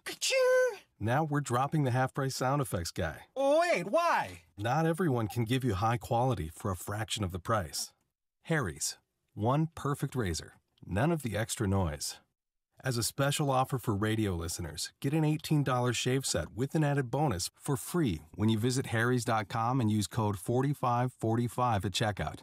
Just cover a few bucks for shipping. That's harrys.com, code 4545 for a free shave set offer. Again, it's harrys.com, code 4545. Please note, no sound effects guys were harmed in the making of this radio recording. 8:07, and a check of the roads in the Alarm Detection Systems Traffic Center. Here's Jim Telemonte. Thanks, Mike. On the Edens Expressway, inbound traffic is heavy. Elston to the junction, 21 minutes. Lake Cook to Montrose, outbound 25. The Kennedy, 53 minutes. O'Hare to downtown, 41 from Montrose, 32 in the Express. Outbound 14 minutes to Montrose and 34 to the airport.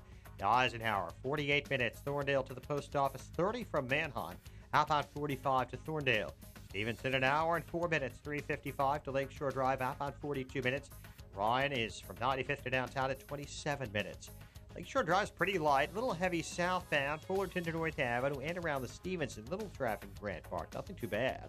Tri-State southbound slow 21 to 137. Northbound 95th to 75th, from the Stevenson to 31st, and from the Reagan Tollway to North Avenue. Eastbound Reagan Tollway stop and go 31 to Eola. Veterans Memorial from 75th to the Reagan Tollway and Army Trail to 290. On the northwest side, Grand Avenue has reopened near Pulaski after an earlier shooting. Traffic answers when you need them most. I'm Jim Talamonte, AM 560, The Answer. Chicago's Morning Answer continues next. Your official Chicagoland weather forecast from the AirComfort.com Weather Center. Here's meteorologist Chris Morelli. Today, mostly cloudy and humid with a shower or thunderstorm in spots. Look for a high of 83. Tonight, a strong thunderstorm in spots this evening. Otherwise, mostly cloudy and humid, low 60. Friday, mostly cloudy, breezy, and cooler. Look for a high of 68. I'm Chris Morelli on AM 560, The Answer. Clouds and 70 right now at O'Hare. Next news at 8:30. Chicago's Morning Answer with Dan and Amy continues next on AM 560, The Answer. This hourly segment is brought to you by Turnkey IT, giving you the freedom to focus on your business while they handle the technical stuff. Turnkey IT. This is Chicago's Morning Answer with Dan Proft and Amy Jacobson on AM 560. The Answer.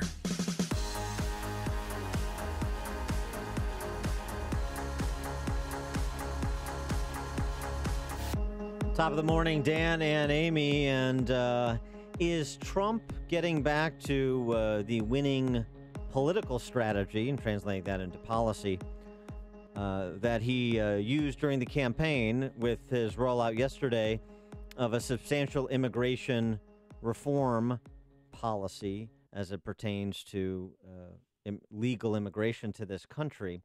It's the intersection of immigration and border security and jobs and wage growth, which was a dominant portion of his political campaign. So is he recognizing that a lot of what he has done in the first 6 months, and his poll numbers tell the story, has been far afield from what he was focused on as a presidential candidate? For an answer to that question and many others, we're pleased to be joined by Doug Weed, who is a presidential historian. He's also a New York Times best-selling author. He has worked on, I believe, 10 presidential campaigns, so he has been around this Game of Thorns. Oh, I see it as there. he calls it. Game of Thrones, Game of Thorns. The Game of Thorns is the book. Boy, well timed, too, with season 7. Game of Thorns, the inside story of Hillary Clinton's failed campaign and Donald Trump's winning strategy. We're pleased to be joined by Doug Weed from House Targaryen. Doug, thanks for joining us. Appreciate it. Thank you, Dan and Amy. Great to be with you. I love Chicago. Oh, well, like I'm there talking to you. Well, it's great to have you. And so, what of that? The book, the thesis of the book is essentially explaining why Trump won and Hillary lost. Well, what is the answer to that question, and what does it provide in terms of direction for the president of the United States now, as we sit here in August? Well, there are so many reasons. Draining the swamp was a big one. I think the American public just have an instinct for what they felt was corruption. They don't. All of us don't understand how the Import-Export Bank works, or the Federal Reserve works, or what was really in the stimulus bill. But we know we lost the value of our houses. We know our 401ks were in the tank. There was just an innate sense that something's wrong. Hillary had Wall Street. She had academia. She had Hollywood. She had everything going for her. She had the largest super PAC in American history. Spent it all. Had a ground game of 960,000 volunteers. And yet, in spite of it all, the American people went with Trump. Well, when was the shadowy figure of defeat looming over Hillary Clinton's campaign? Like, when did they realize, we might be in trouble here? Well, towards the end, but not completely, because even after it was over, even now, there's denial. I think the realization, the emphasis on Russia, it was what was in those emails that were exposed that no one's discussing that had their impact. The idea of co-opting the Catholic Church and changing its doctrines for political purposes, openly discussed. That was never discussed on television, but those emails were spread from bishop to bishop across the country. The ridicule of evangelical Christians, the Hollywood celebrities all getting together the night before the vote and producing a videotape that used profanity. Just imagine for a second if a campaign did that and used the name Muhammad with profanity, kind of reaction you'd get. But they did that targeting evangelical Christians. So, 1% of America is Muslim, 70% are Christian. There were just a lot of pretty glaring mistakes. Bill Clinton campaigned inside the Hillary Clinton campaign to get her to make an appeal to Catholics and to apologize for those emails. She was afraid it would only call more attention to it. Obama called up to Brooklyn and tried to get them to reach out to evangelicals, which are 26% of the vote is white evangelical vote, and they wouldn't do it. Well, so beyond relitigating and explaining the implications of the choices that were made by both sides in the campaign, what are some takeaways from the success that Trump had as a candidate that could be applied or at present to help Trump be more successful as a president? Well, he seems to be relentless, like a dog with a bone. Toward his campaign promises. His whole purpose now seems to be, regardless of what the polls say now, he wants to be a president that would be able to say, I did what I said I would do, read my lips, no new taxes, and then raise the taxes. He wants to avoid that. So he's making that effort. Branding, he will always invoke that. He did it successfully during the campaign. There's a little bit of crazy like a fox going on here. The trip to the Mideast was a shock to many people. One day speaking in Saudi Arabia, the next day in Israel, and it was just a flawless trip, and that surprised many people. I guess that was a Jared Kushner production. So the economy, the turnaround of the economy has got to be pleasing to him. Jobs, the investment coming into America, it's pretty striking. He has about a $4 billion edge over the first 100 days of Obama, to give you a point of comparison. Wow. Yeah, $4 billion? Well, understand, but where do we find him 8 months in? Not in a very strong position politically, with no signature policy achievement. I mean, Neil Gorsuch, yes. There are other achievements, the Keystone Pipeline and so forth. But in terms of those big ticket promises that you're mentioning and that he's talked a lot about in the first 8 months when he hasn't been talking about Russian collusion or other nonsense, is Obamacare replace, tax reform, and then now, which he started to get to yesterday, border security. So what's happened to Trump, the candidate, draining the swamp, in theory, to Trump, the president, having the swamp drain him of political capital in the first 8 months? Well, I think that you're right. He's not completely satisfied, but you mentioned the Gorsuch thing. That's no small task. George H.W. Bush was credited for appointing two to the Supreme Court a year in. But the first one was Souter, who actually voted contrary to what George H.W. Bush wanted. So it was like a giveaway. So it's no small task that he's achieved that, because that's what his base wanted. Then there's the economy is no small thing, because that's basically what he was running on. And the numbers show great satisfaction there. This policy of eliminating 2 regulations for each new one, the creating of more competition. I mean, here was Boeing right after Trump was elected. They said, okay, where's our $10 billion? That's what it cost to launch the USS Gerald Ford, this great aircraft carrier. They wanted $10 billion for their new Air Force One. and they had given $2 million to the Clinton Foundation. They'd maxed out their donations to Clinton on the executive level, and Trump was saying, hey, no, you want government money, come in with a reasonable bid and that works, and you can have it. Now there are 4 companies competing with Boeing. This increases the number of jobs. It ends some of the corruption. So the process of draining the swamp has certainly begun. And as far as immigration goes, he is the wall. The numbers have dropped like a rock. And this effort to go after MS-13 has kind of turned around some of the discussion on immigration. So his base, if you look at the polling, his base is pretty satisfied with him. And that seems to be what he wants, is to reassure that base, you elected me, here's what I'm doing for you.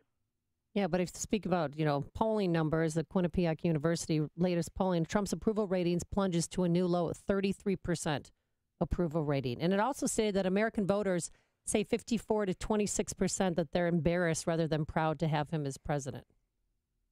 Those are some pretty shocking numbers.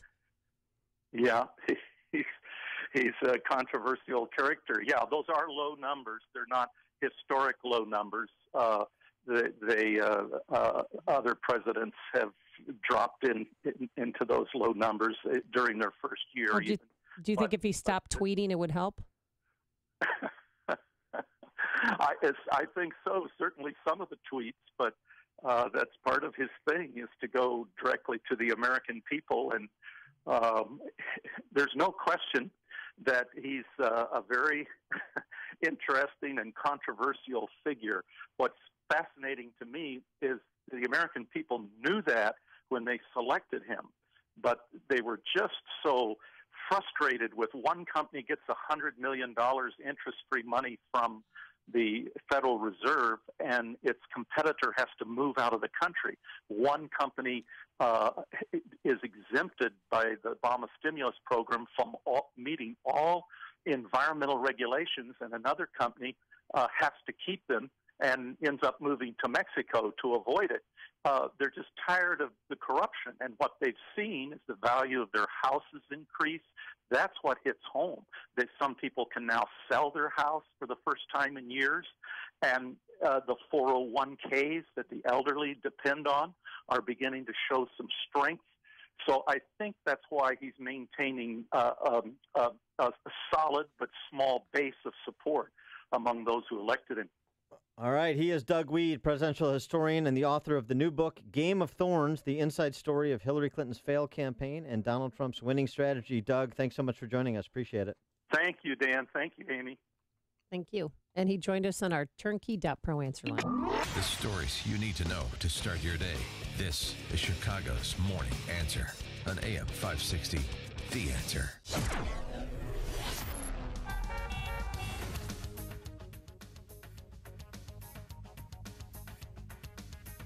Coming up next, do you support marijuana use? But first, here's your forecast. It's going to be pretty dicey here today. A thunderstorm in spots this morning, then a strong thunderstorm around 3 o'clock this afternoon for Chicago, a high of 82 degrees. Tonight, we have another chance of a strong thunderstorm. And then tomorrow, Friday, it's going to be mostly cloudy, breezy, a lot cooler. We can't rule out a shower in the area, but a high tomorrow, only in the upper 60s for you Lollapalooza people. Let's get into the Alarm Detection Systems Traffic Center now and talk to the boss. Here's Jim Telemonte. Good morning, Amy. Good morning, Dan. Inbound Kennedy, it's heavy from Lawrence to Randolph. There was an earlier crash in that area, and it's now an hour from O'Hare to downtown. 48 minutes from Montrose, 41 in the Express. Outbound 33 minutes to O'Hare. Eden's 21 minutes, Lake Cook to the Kennedy. Outbound it's 25. The Eisenhower, 48 minutes. Thorndale to Post Office, 30 from Manheim. Outbound 42 to Thorndale. Stevenson, an hour and 4 minutes from 355 to Lakeshore Drive, outbound 40 minutes. The Ryan, 27 minutes, 95th to downtown. Southbound Lakeshore Drive, slow, Belmont to North Avenue. Northbound, okay. Southbound Tri-State, little heavy around 137. Northbound, there's a jam from the Mile-Long Bridge to the Hinsdale Oasis, where crash blocks 2 left lanes. And it's slow from the Reagan Tollway to the Grand Avenue curve and Irving Park to Lawrence. Veterans Memorial delays from 63rd to the Reagan Tollway and Army Trail to 290. Northwest Indiana looks good.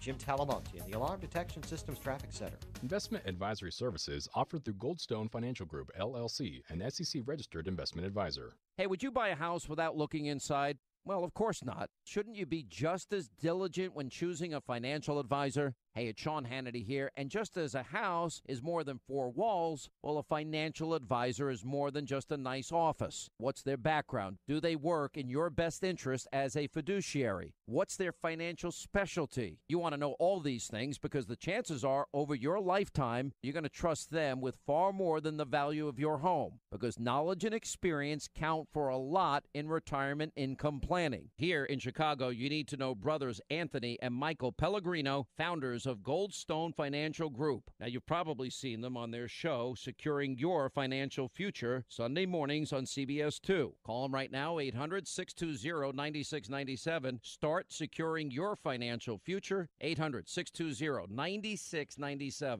Building owners, are you experiencing problems with your flat roof? Do you know where you're at in the life cycle of your roof?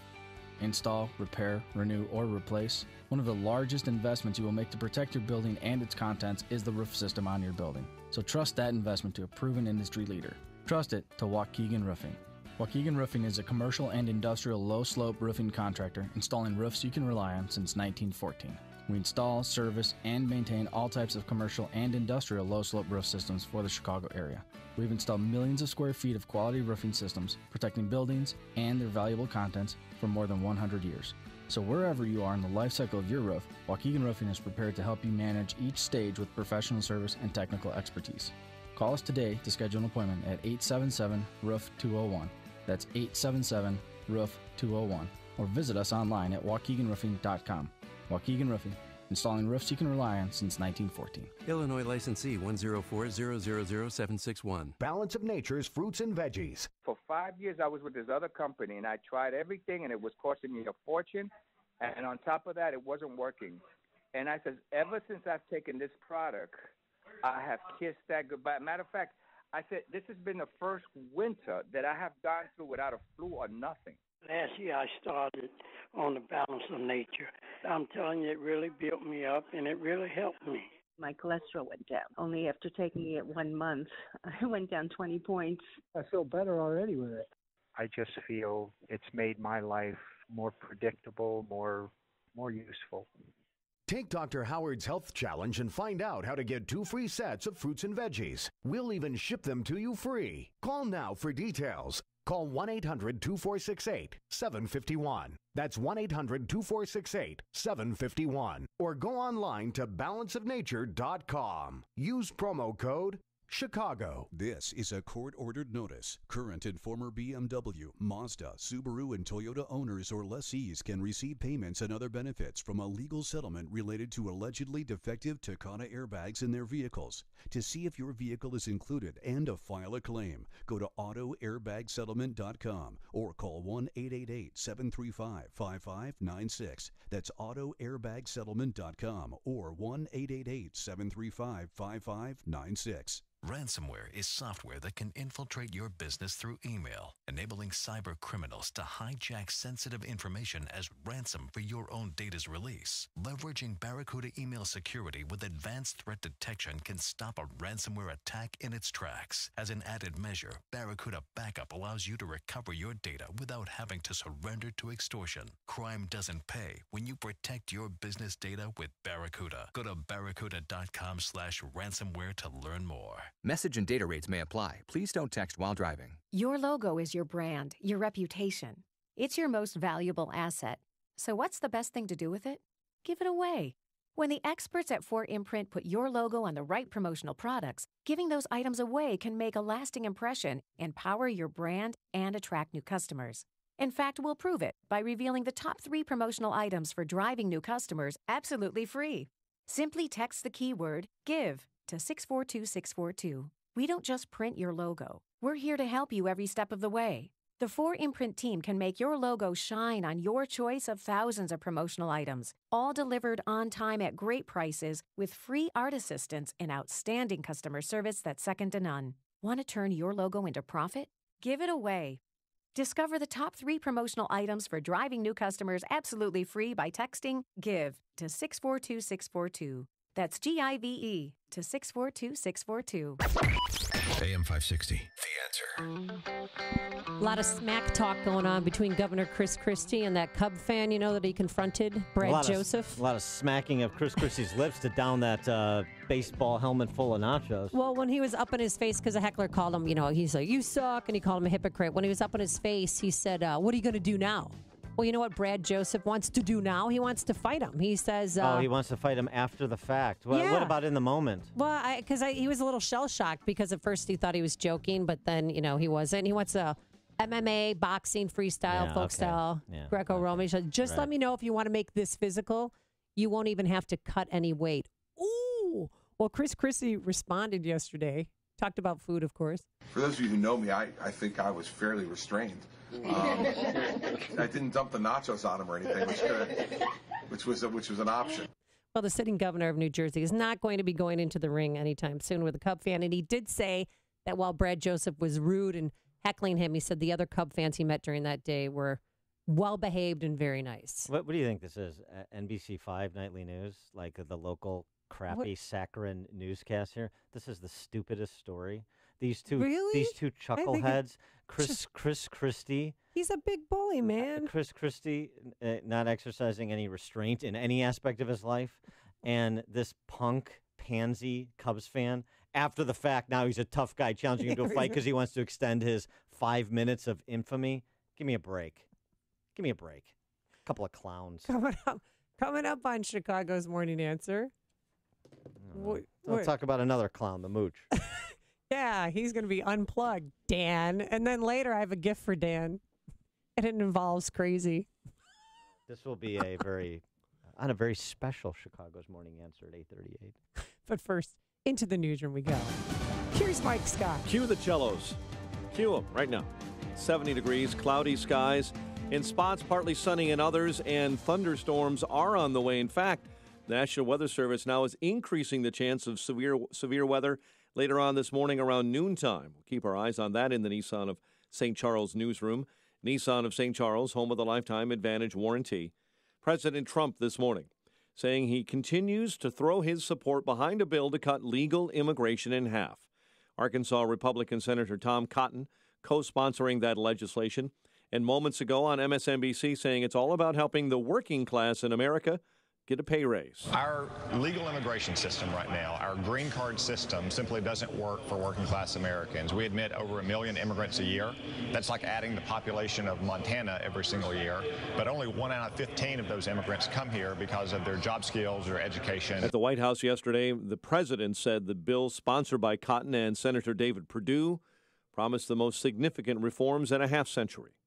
The Pacific Northwest sweating it out for another day. Extreme heat gripping that region. Heat warnings in effect for around 15 million in Oregon and Washington. The manhunt continues to try and find a Northwestern University professor and an Oxford University researcher who are wanted in a deadly Chicago stabbing. Cook County judge issuing arrest warrants this week, charging Wyndham Latham and Andrew Warren with the murder of Trenton Cornell Duranlu. The Justice Department's investigation into the Chicago Police Department is costing taxpayers millions. The tab for legal and consulting fees has soared to near $6 million. And some northern Illinois waterways are being reopened to boating and swimming after flooding that began last month prompted officials to curb access. The Fox Waterway Agency says the chain of lakes and parts of the Fox River are now okay for boaters as long as they don't create a wake.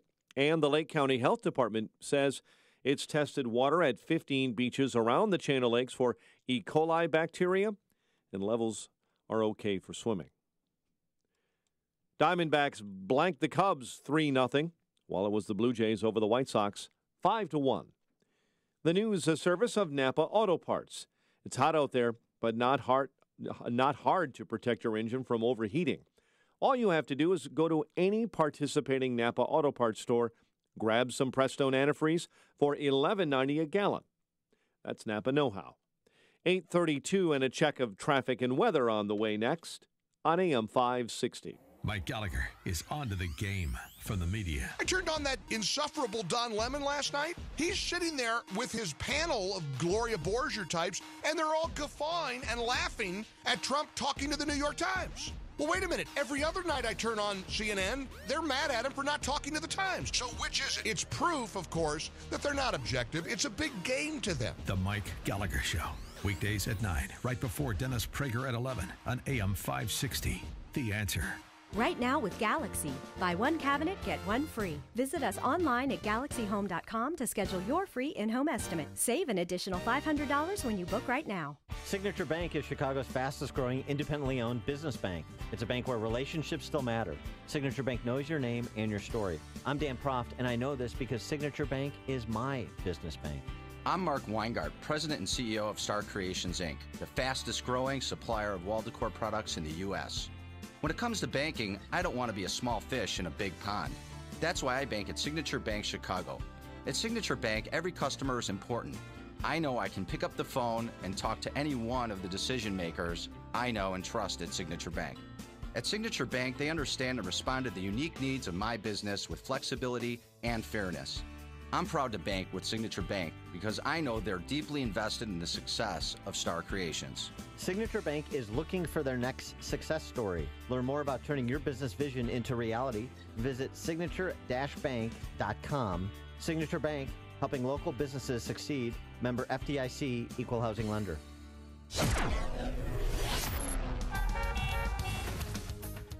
8:34. Let's get an update on the roads in the Alarm Detection Systems Traffic Center with Jim Telemonti. Thanks, Mike. On the inbound Kennedy Expressway, the delays are from Lawrence to Randolph. It's 59 minutes O'Hare to downtown, 48 from Montrose, 41 in the Express, outbound 33 minutes to the airport. Eden's 19 minutes, Lake Cook to the junction. Outbound 22, the Eisenhower, 45 minutes, Thorndale to the post office, 29 from Manheim, outbound 40 to Thorndale. Stevenson, an hour and 4 minutes from 355 to Lakeshore Drive, outbound 40 minutes. Ryan, 23 minutes, 95th to downtown, it's clear outbound. Southbound Lakeshore Drive, slow from Belmont to North Avenue. Tri-State southbound, stop and go Ogden to the Hinsdale Oasis, northbound jammed Archer to the Oasis, where a crash is now on the left shoulder. Farther north, it's slow in pockets from the Reagan Tollway to Lawrence. Reagan Tollway heavy Washington to Yackley, Veterans Memorial from 63rd to the Reagan Tollway. Traffic answers when you need them most. Jim Telemonti on AM 560, The Answer. Chicago's Morning Answer continues next. Your official Chicagoland weather forecast from the aircomfort.com Weather Center, providing the right climate for business since 1935. Very humid day ahead. Clouds and sun this morning with a thunderstorm in spots into the afternoon with a high of 82. Currently at O'Hare, 71. Your next news update is at 9. And Chicago's Morning Answer with Dan and Amy continues next on AM 560, The Answer. This hourly segment is brought to you by the Alpha Wealth Group, bringing the trilogy of estate, tax, and investment planning together. Visit alphawealthgroup.com for a free report. Only the biggest stories, only the biggest guests, and only the biggest opinions. This is AM 560, The Answer. Good morning, Dan and Amy. So this is a policy debate that is a long time in coming now that President Trump has given it legislative form along with Senators Cotton and Perdue, and that is starting to rethink and refashion our country's immigration policy.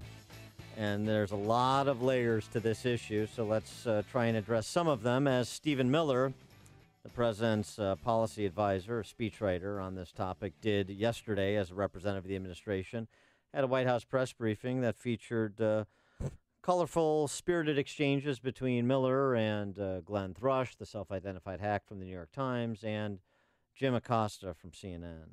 Mm-hmm. Do you think he was effective? Do you think he'll be back in the White House press briefing room anytime soon? Well, I'll put that to our friends of the listening audience. Here is Stephen Miller dealing with Jim Acosta. What the president is proposing here does not sound like it's in keeping with American tradition when it comes to immigration. The Statue of Liberty says, give me your tired, your poor, your huddled masses, yearning to breathe free. It doesn't say anything about speaking English or being able to be a computer programmer. Aren't you trying to change what it means to be an immigrant coming into this country if you're telling them you have to speak English? Can't people learn how to speak English when they get here? First of all, right now, it's a requirement that to be naturalized, you have to speak English. So the notion that speaking English wouldn't be a part of our immigration systems would be actually very ahistorical. Secondly, I don't want to get off into a whole thing about history here, but the Statue of Liberty is a symbol of liberty enlightening the world. It's a symbol of American liberty lighting the world. The poem that you're referring to that was added later is not actually part of the original Statue of Liberty, but more fundamentally, the history. More fundamentally, you're saying the that history that does not represent. I'm saying that. What I'm saying that country the has always notion. thought of I'm as saying the notion that the. immigration coming into this I'm saying the country? notion. I'm sorry. No, that sounds Jim, like, let me ask you a question. That sounds like some national park revisionism. No, what I'm asking you is, the Statue of Liberty Jim, has always Jim, been let me a ask you a beacon question. of hope to the world, Jim, for people to send Jim, do you their believe, people to this country, Jim, and they're not always going to speak Jim, English, Stephen. Jim, they're not do you always believe, going to be highly skilled. They're not always Jim, going to be Jim, I appreciate your speech. Jim, I appreciate your speech. So let's talk about this. Jim, let's talk about this. In 1970, when we let in 300,000 people a year, was that violating or not violating the Statue of Liberty law of the land? In the 1990s, when it was 500,000 a year, was it violating or not violating the Statue of Liberty law of the land? Was it violating? When it was 700,000 a year. No, tell me what years. Tell me what years. Tell me what years meet. Tell me what years meet Jim Acosta's definition of the Statue of Liberty poem law of the land. So you're saying 1 million a year is the Statue of Liberty number. 900,000 violates it. 800,000 violates it. You're sort of bringing a Jim. press one for English philosophy here to Jim. immigration. Yeah, so that was part of the exchange. And then after that exchange, where Jim Acosta purposely misrepresents the policy proposal on the table, which, again, to be clear, so you can share this with your friends, this is like the temporary travel ban. Travel ban, banning Muslims. No. Well, then they should have said temporary travel ban. Instead, it was labeled travel ban. Yeah, right. It was labeled travel ban by the D.C. Press Corps. You have Trump still used it. You have a too. responsibility to know what you're talking about. Right, and so does the president who's implementing the policy. He should have called it a temporary travel ban. And so here's the actuality of it: temporary travel ban for specific countries until we can improve our vetting of individuals coming from those countries. That was the actual policy, as opposed to the hysteria. Now, Jim Acosta, who is not a journalist, he's a political commentator / activist. That's what he is. That's what he's become by his conduct. He is talking about requiring people to speak English to enter this country. That's not the proposal. The proposal is a merit-based system by which there would be a prioritization for people coming to this country who are highly skilled, who speak English, and who are otherwise financially stable. Yeah, it's a point system. So if you're young, too, between 26 and 30, you get points. If you can speak English, you get points. If you're highly educated, you get points. So it is not a ban on anybody. It's a merit-based system. And he's misrepresenting that with his obsession about English speaking, even though he is the bigot in this conversation because he is engaged in the bigotry, the soft bigotry of low expectations. And then he engages in racial demagoguery after the White House press briefing when he talks to his buddy Wolf. Well, Wolf, I think at times this White House has an unhealthy fixation on what I call the 3 M's, the Mexicans, the Muslims, and the media. Their policies tend to be crafted around bashing one of those 3 groups, and we just see it time and again. And today on immigration, what the White House is essentially saying in a wink and a dog whistle to some of these battleground states that they won is that immigrants coming in from Latin America are taking your jobs. Is that what it is? Dog whistles and racism, demagoguing Muslims and Mexicans and the media? Or are the demagogues those like Jim Acosta in the D.C. Press Corps? 312-642-5600, turnkey.pro answer line, 64636DA, turnkey.pro text line. Look, I know whatever I say, it's not going to be good or strong when it comes to Jim Acosta, but, he's a Cuban American. His family applied for a green card. I mean, he lived this firsthand. His dad came to this country in 1962, applied for a green card, and then perfected his English. And that's what a lot of people have done. They come to this country first and then learn how to speak English. And? So they're just, when they hear English, they have to speak English. Of course, it sounds racist and it sounds discriminatory. No, it actually doesn't. It may to you, but it doesn't to me at all. It sounds like I want you to be successful in this country if you want to come. Yeah. That's what it sounds like. Well, my grandpa came here and he learned English after he arrived. I have other friends who have come here from Serbia, Argentina, and they've learned English after they arrived. And they're functioning members of the society. One's trying to find a cure for cancer. One is the most amazing babysitter, caretaker of children that you can ever hope for. So that's why I think their point of contention is they don't want the English requirement on the list of points because it sounds racist. Who's they? The left-wing media and a lot of liberals out there. So Jim Acosta is not a reporter. Well, he was. He's wearing both hats. He's being a commentator and a reporter, and that's Wait a second. You just said Jim Acosta wants certain things and doesn't want other things as a matter of policy. How is that being a journalist?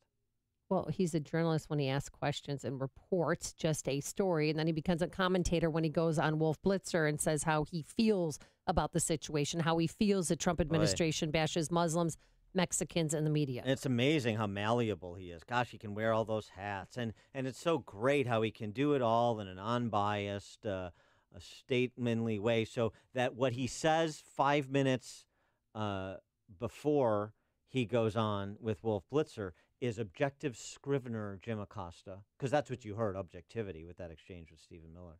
And then he says, okay, now I'm shedding my objectivity. I'm shedding my superhero outfit as the great objective journalist. Now I'm going on with Wolf Blitzer, and I'm going to provide some commentary from my perspective. Give me a break. I mean, are we children? Does anybody buy this sleight of hand? I mean, it's not particularly slight. I can see the trick. Oh, by the way, since Jim Acosta's talking dog whistles, related policy of sorts, because the left is, of course, going to make this about race. They have to force feed everything through race and gender identity prisms. So this will be forced through that as well, which is why we try to focus on the substance and the economics and lay out the actual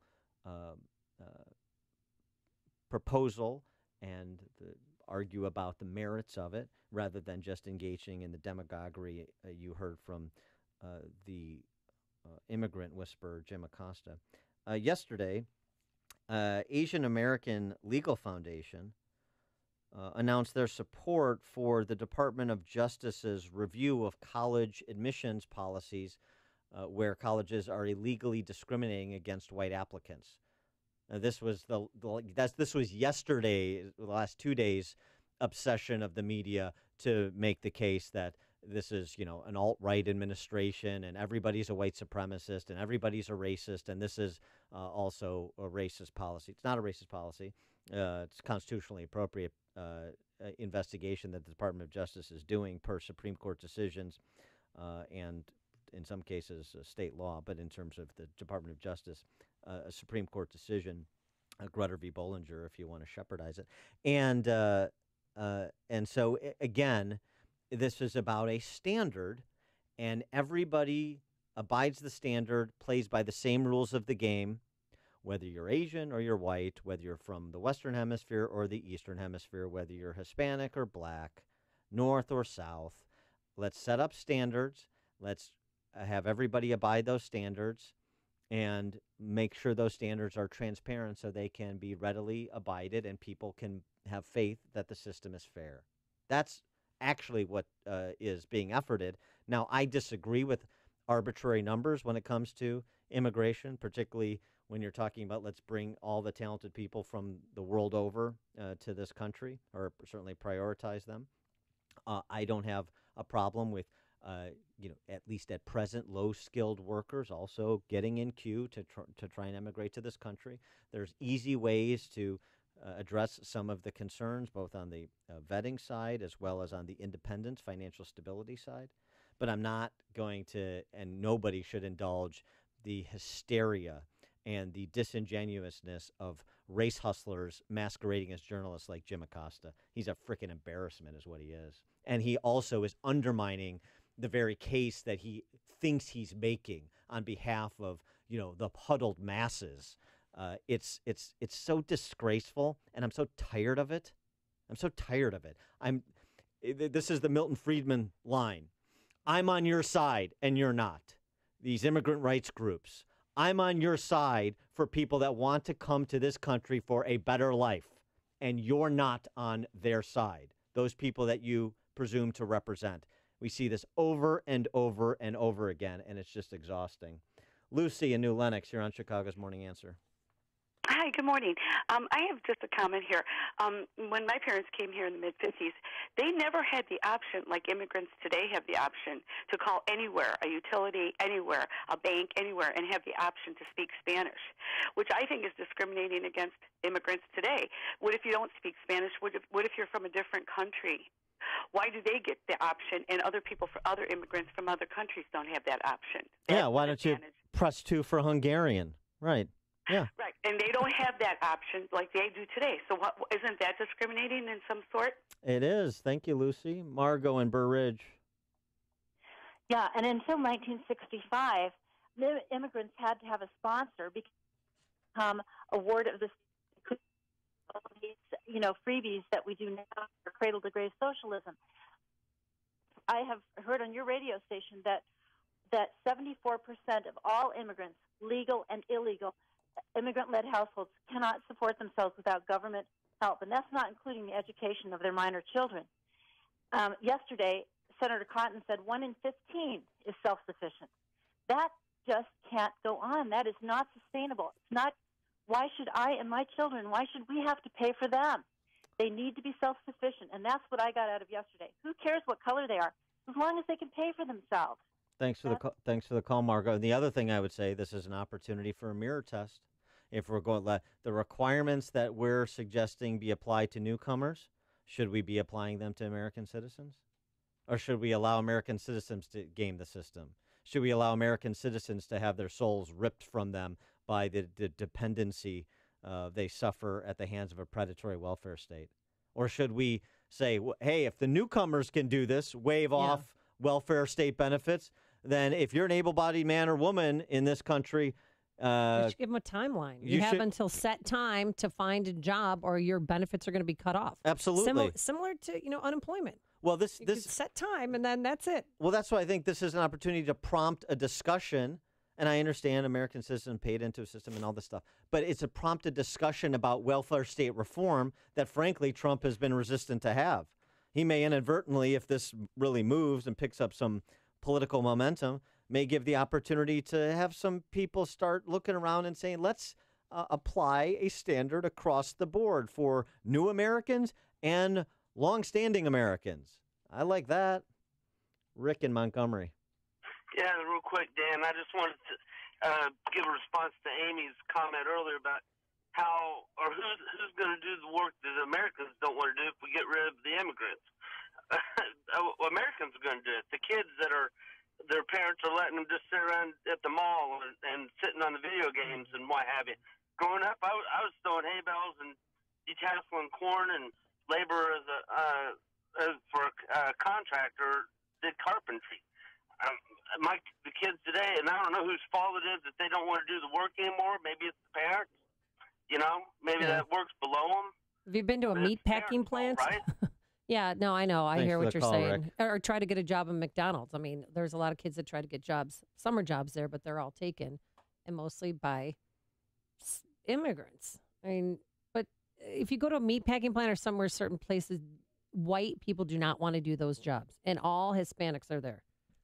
Yeah, I think it's a little dangerous to make blanket statements like that. White people don't want to do these jobs. All white people don't. Really? How do you know? Yeah, well, I mean, wouldn't they have offered it to them first? I mean, there's a meat packing plant I went to in Sioux City, and I didn't see one white person in there slaughtering the cow, packing the meat. Well, I understand, and look, that's why I'm not demagoguing or denigrating quote unquote low skilled people. Everybody starts out as low skilled, and then you gain skills. Yeah. When I was 20, I didn't have the skills that I do now. You gain skills through life experience, through education, through opportunity. So this isn't, they want to make this like it's pitting certain groups or people based on either their identity, their racial identity, or their present skill set. People are not static; they grow, or they devolve, and so that's why I say set a framework that is transparent and fair, and then everybody rises or falls based on their ability to operate within those rules of the game. I just think it's so much simpler than people want to make it to be, and there's no need for all of this antagonism. But of course, I understand there's great political opportunity in fomenting racial discord. Jay on Clarendon Hills, in Clarendon Hills. Hey, good morning, Dan and Amy. Amy, I'm glad you're feeling better. Oh, thanks, Jay. Welcome back. You know what? This is my hot button because I'm a cashier at a very high-end grocery store, and I have been waiting on these people for years. They buy everything organic. They have seafood gumbo for dinner. They buy organic cakes. And then they, with the link card, and they can't speak English, and I have to help them use, the cash register. I have to help them use this because they can't speak English. Then after they get done with that, and I can always tell who's, what they're going to be using, because then they have a separate order for things that aren't covered on the link card. So we are paying for this, and it's not like we're helping them by they're at a food pantry and they're getting their breads and they're getting their basics. They're eating better than probably 85% of your listening audience, and including me. But now, with respect to those that are using the link cards, and as you say, I mean, you're not saying this is exclusive to legal immigrants. No. I mean, this is American citizens. This is right. This is American citizens across the board. This is everywhere. Yeah. And my tagline when they come up to the register, is, "Will you be paying for this today, or will I?" Because I'm paying for this. I'm paying for this, and I'm working my butt off. Yeah. I'm working constantly. So this has been a real hot button with me. I just can't believe it. And some people, are American citizens that speak very fluent English, and some aren't. And then what they do is, if that's tapped out, they take out their other link card. And sometimes they have arguments with me that because the hot bar is not covered by link, you can't get fast food. So they want me to tag it as like a cold bar, as the salad, things like that. So it's pretty astonishing. What this has got nothing to do with meeting one's needs. Thanks. This is a luxury, and I'm not eating walnuts, organic walnuts, at $12.99 a pound. Yeah. Thanks for the call, Jay. Appreciate it. Boy, let me just tell you something too. If you go to Jay's line to check out, be careful. You better have 10 items or less. I'm just saying. Connect with Dan and Amy using the AM 560 mobile app. Download it today at 560theanswer.com/mobile. Message and data rates may apply. Attention, it is illegal to text and drive. So if you're experiencing hair loss and you want a permanent solution, please pull over now, because an incredible offer that could give you your hair back is just one text away. Bosley is the world's most experienced hair restoration expert, always pioneering the latest technology. And now, we're giving everyone who texts GROW to 543-543. An absolutely free information kit that reveals just how easy and affordable this permanent solution really is. Don't wait. When you text GROW to 543-543, we'll also give you a gift card for $250 off. Millions of men and women have come to Bosley for a permanent solution to hair loss. So pull over now and see for yourself how great your hair could look with an absolutely free information kit. Text GROW to 543-543. Plus, get a free gift card. This amazing offer is just one text away. GROW to 543-543. Looking to secure financing on a new home or refinance your existing mortgage? Then you need to call David Hochberg, Vice President of Lending at Pearl Mortgage. True or false? It's easier financing with your current lender than it is refinancing with David. False. Your current lender's rates and closing costs are lower than David's rates and closing costs? False. David constantly receives calls from frustrated and disgruntled listeners who've wished they called him before refinancing with their current lender because either their loan blows up or their current lender doesn't return any of their calls or emails. So do what I did. Call David Hochberg. He's the best in the business. 312-751-1333 or visit am560david.com. David helped me and thousands of AM560 listeners, but he can't help you if you don't call. 312-751-1333 or visit am560david.com. Pro Mortgage, an equal housing lender, Illinois residential mortgage licensee, 4358 NMLS 19186. All that extra weight is messing with your health, your sleep, your social life, even your love life. Time to take control. I'm Dr. Frank Marticello, and that's exactly what I did. I always worked out, worked hard, and no matter what I did, I couldn't lose that weight. I then saw a picture of myself, and that's what did it. I had to search for a solution. I found the ideal method. I lost 80 pounds, opened Total Life Weight Loss, and that was 9 years ago, and I've kept it off. Listen to this. I hated being on meds needed only because I was overweight. I was tired of being tired and wearing black all the time. So I turned to Total Life Weight Loss. It was truly a life changer. Total Life Weight Loss gave me support and strategies to get rid of the weight and maintain my new current weight. I love the way I look and feel. This is a medically developed protocol that helps you lose weight fast, get healthy, and keep it off for life. Call Total Life Weight Loss now at 708-695-5999 to book your free metabolic assessment or attend one of our free educational workshops. Again, that's 708-695-5999.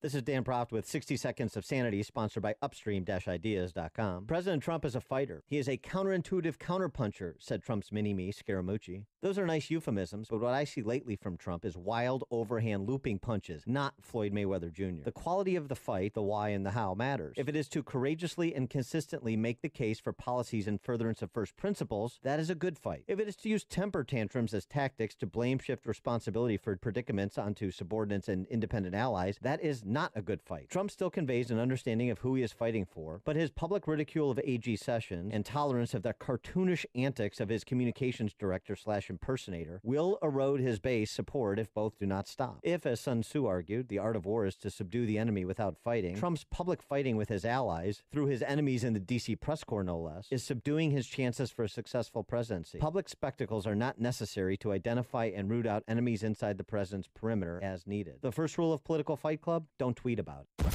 It's news, opinion, insight. It's AM 560, The Answer.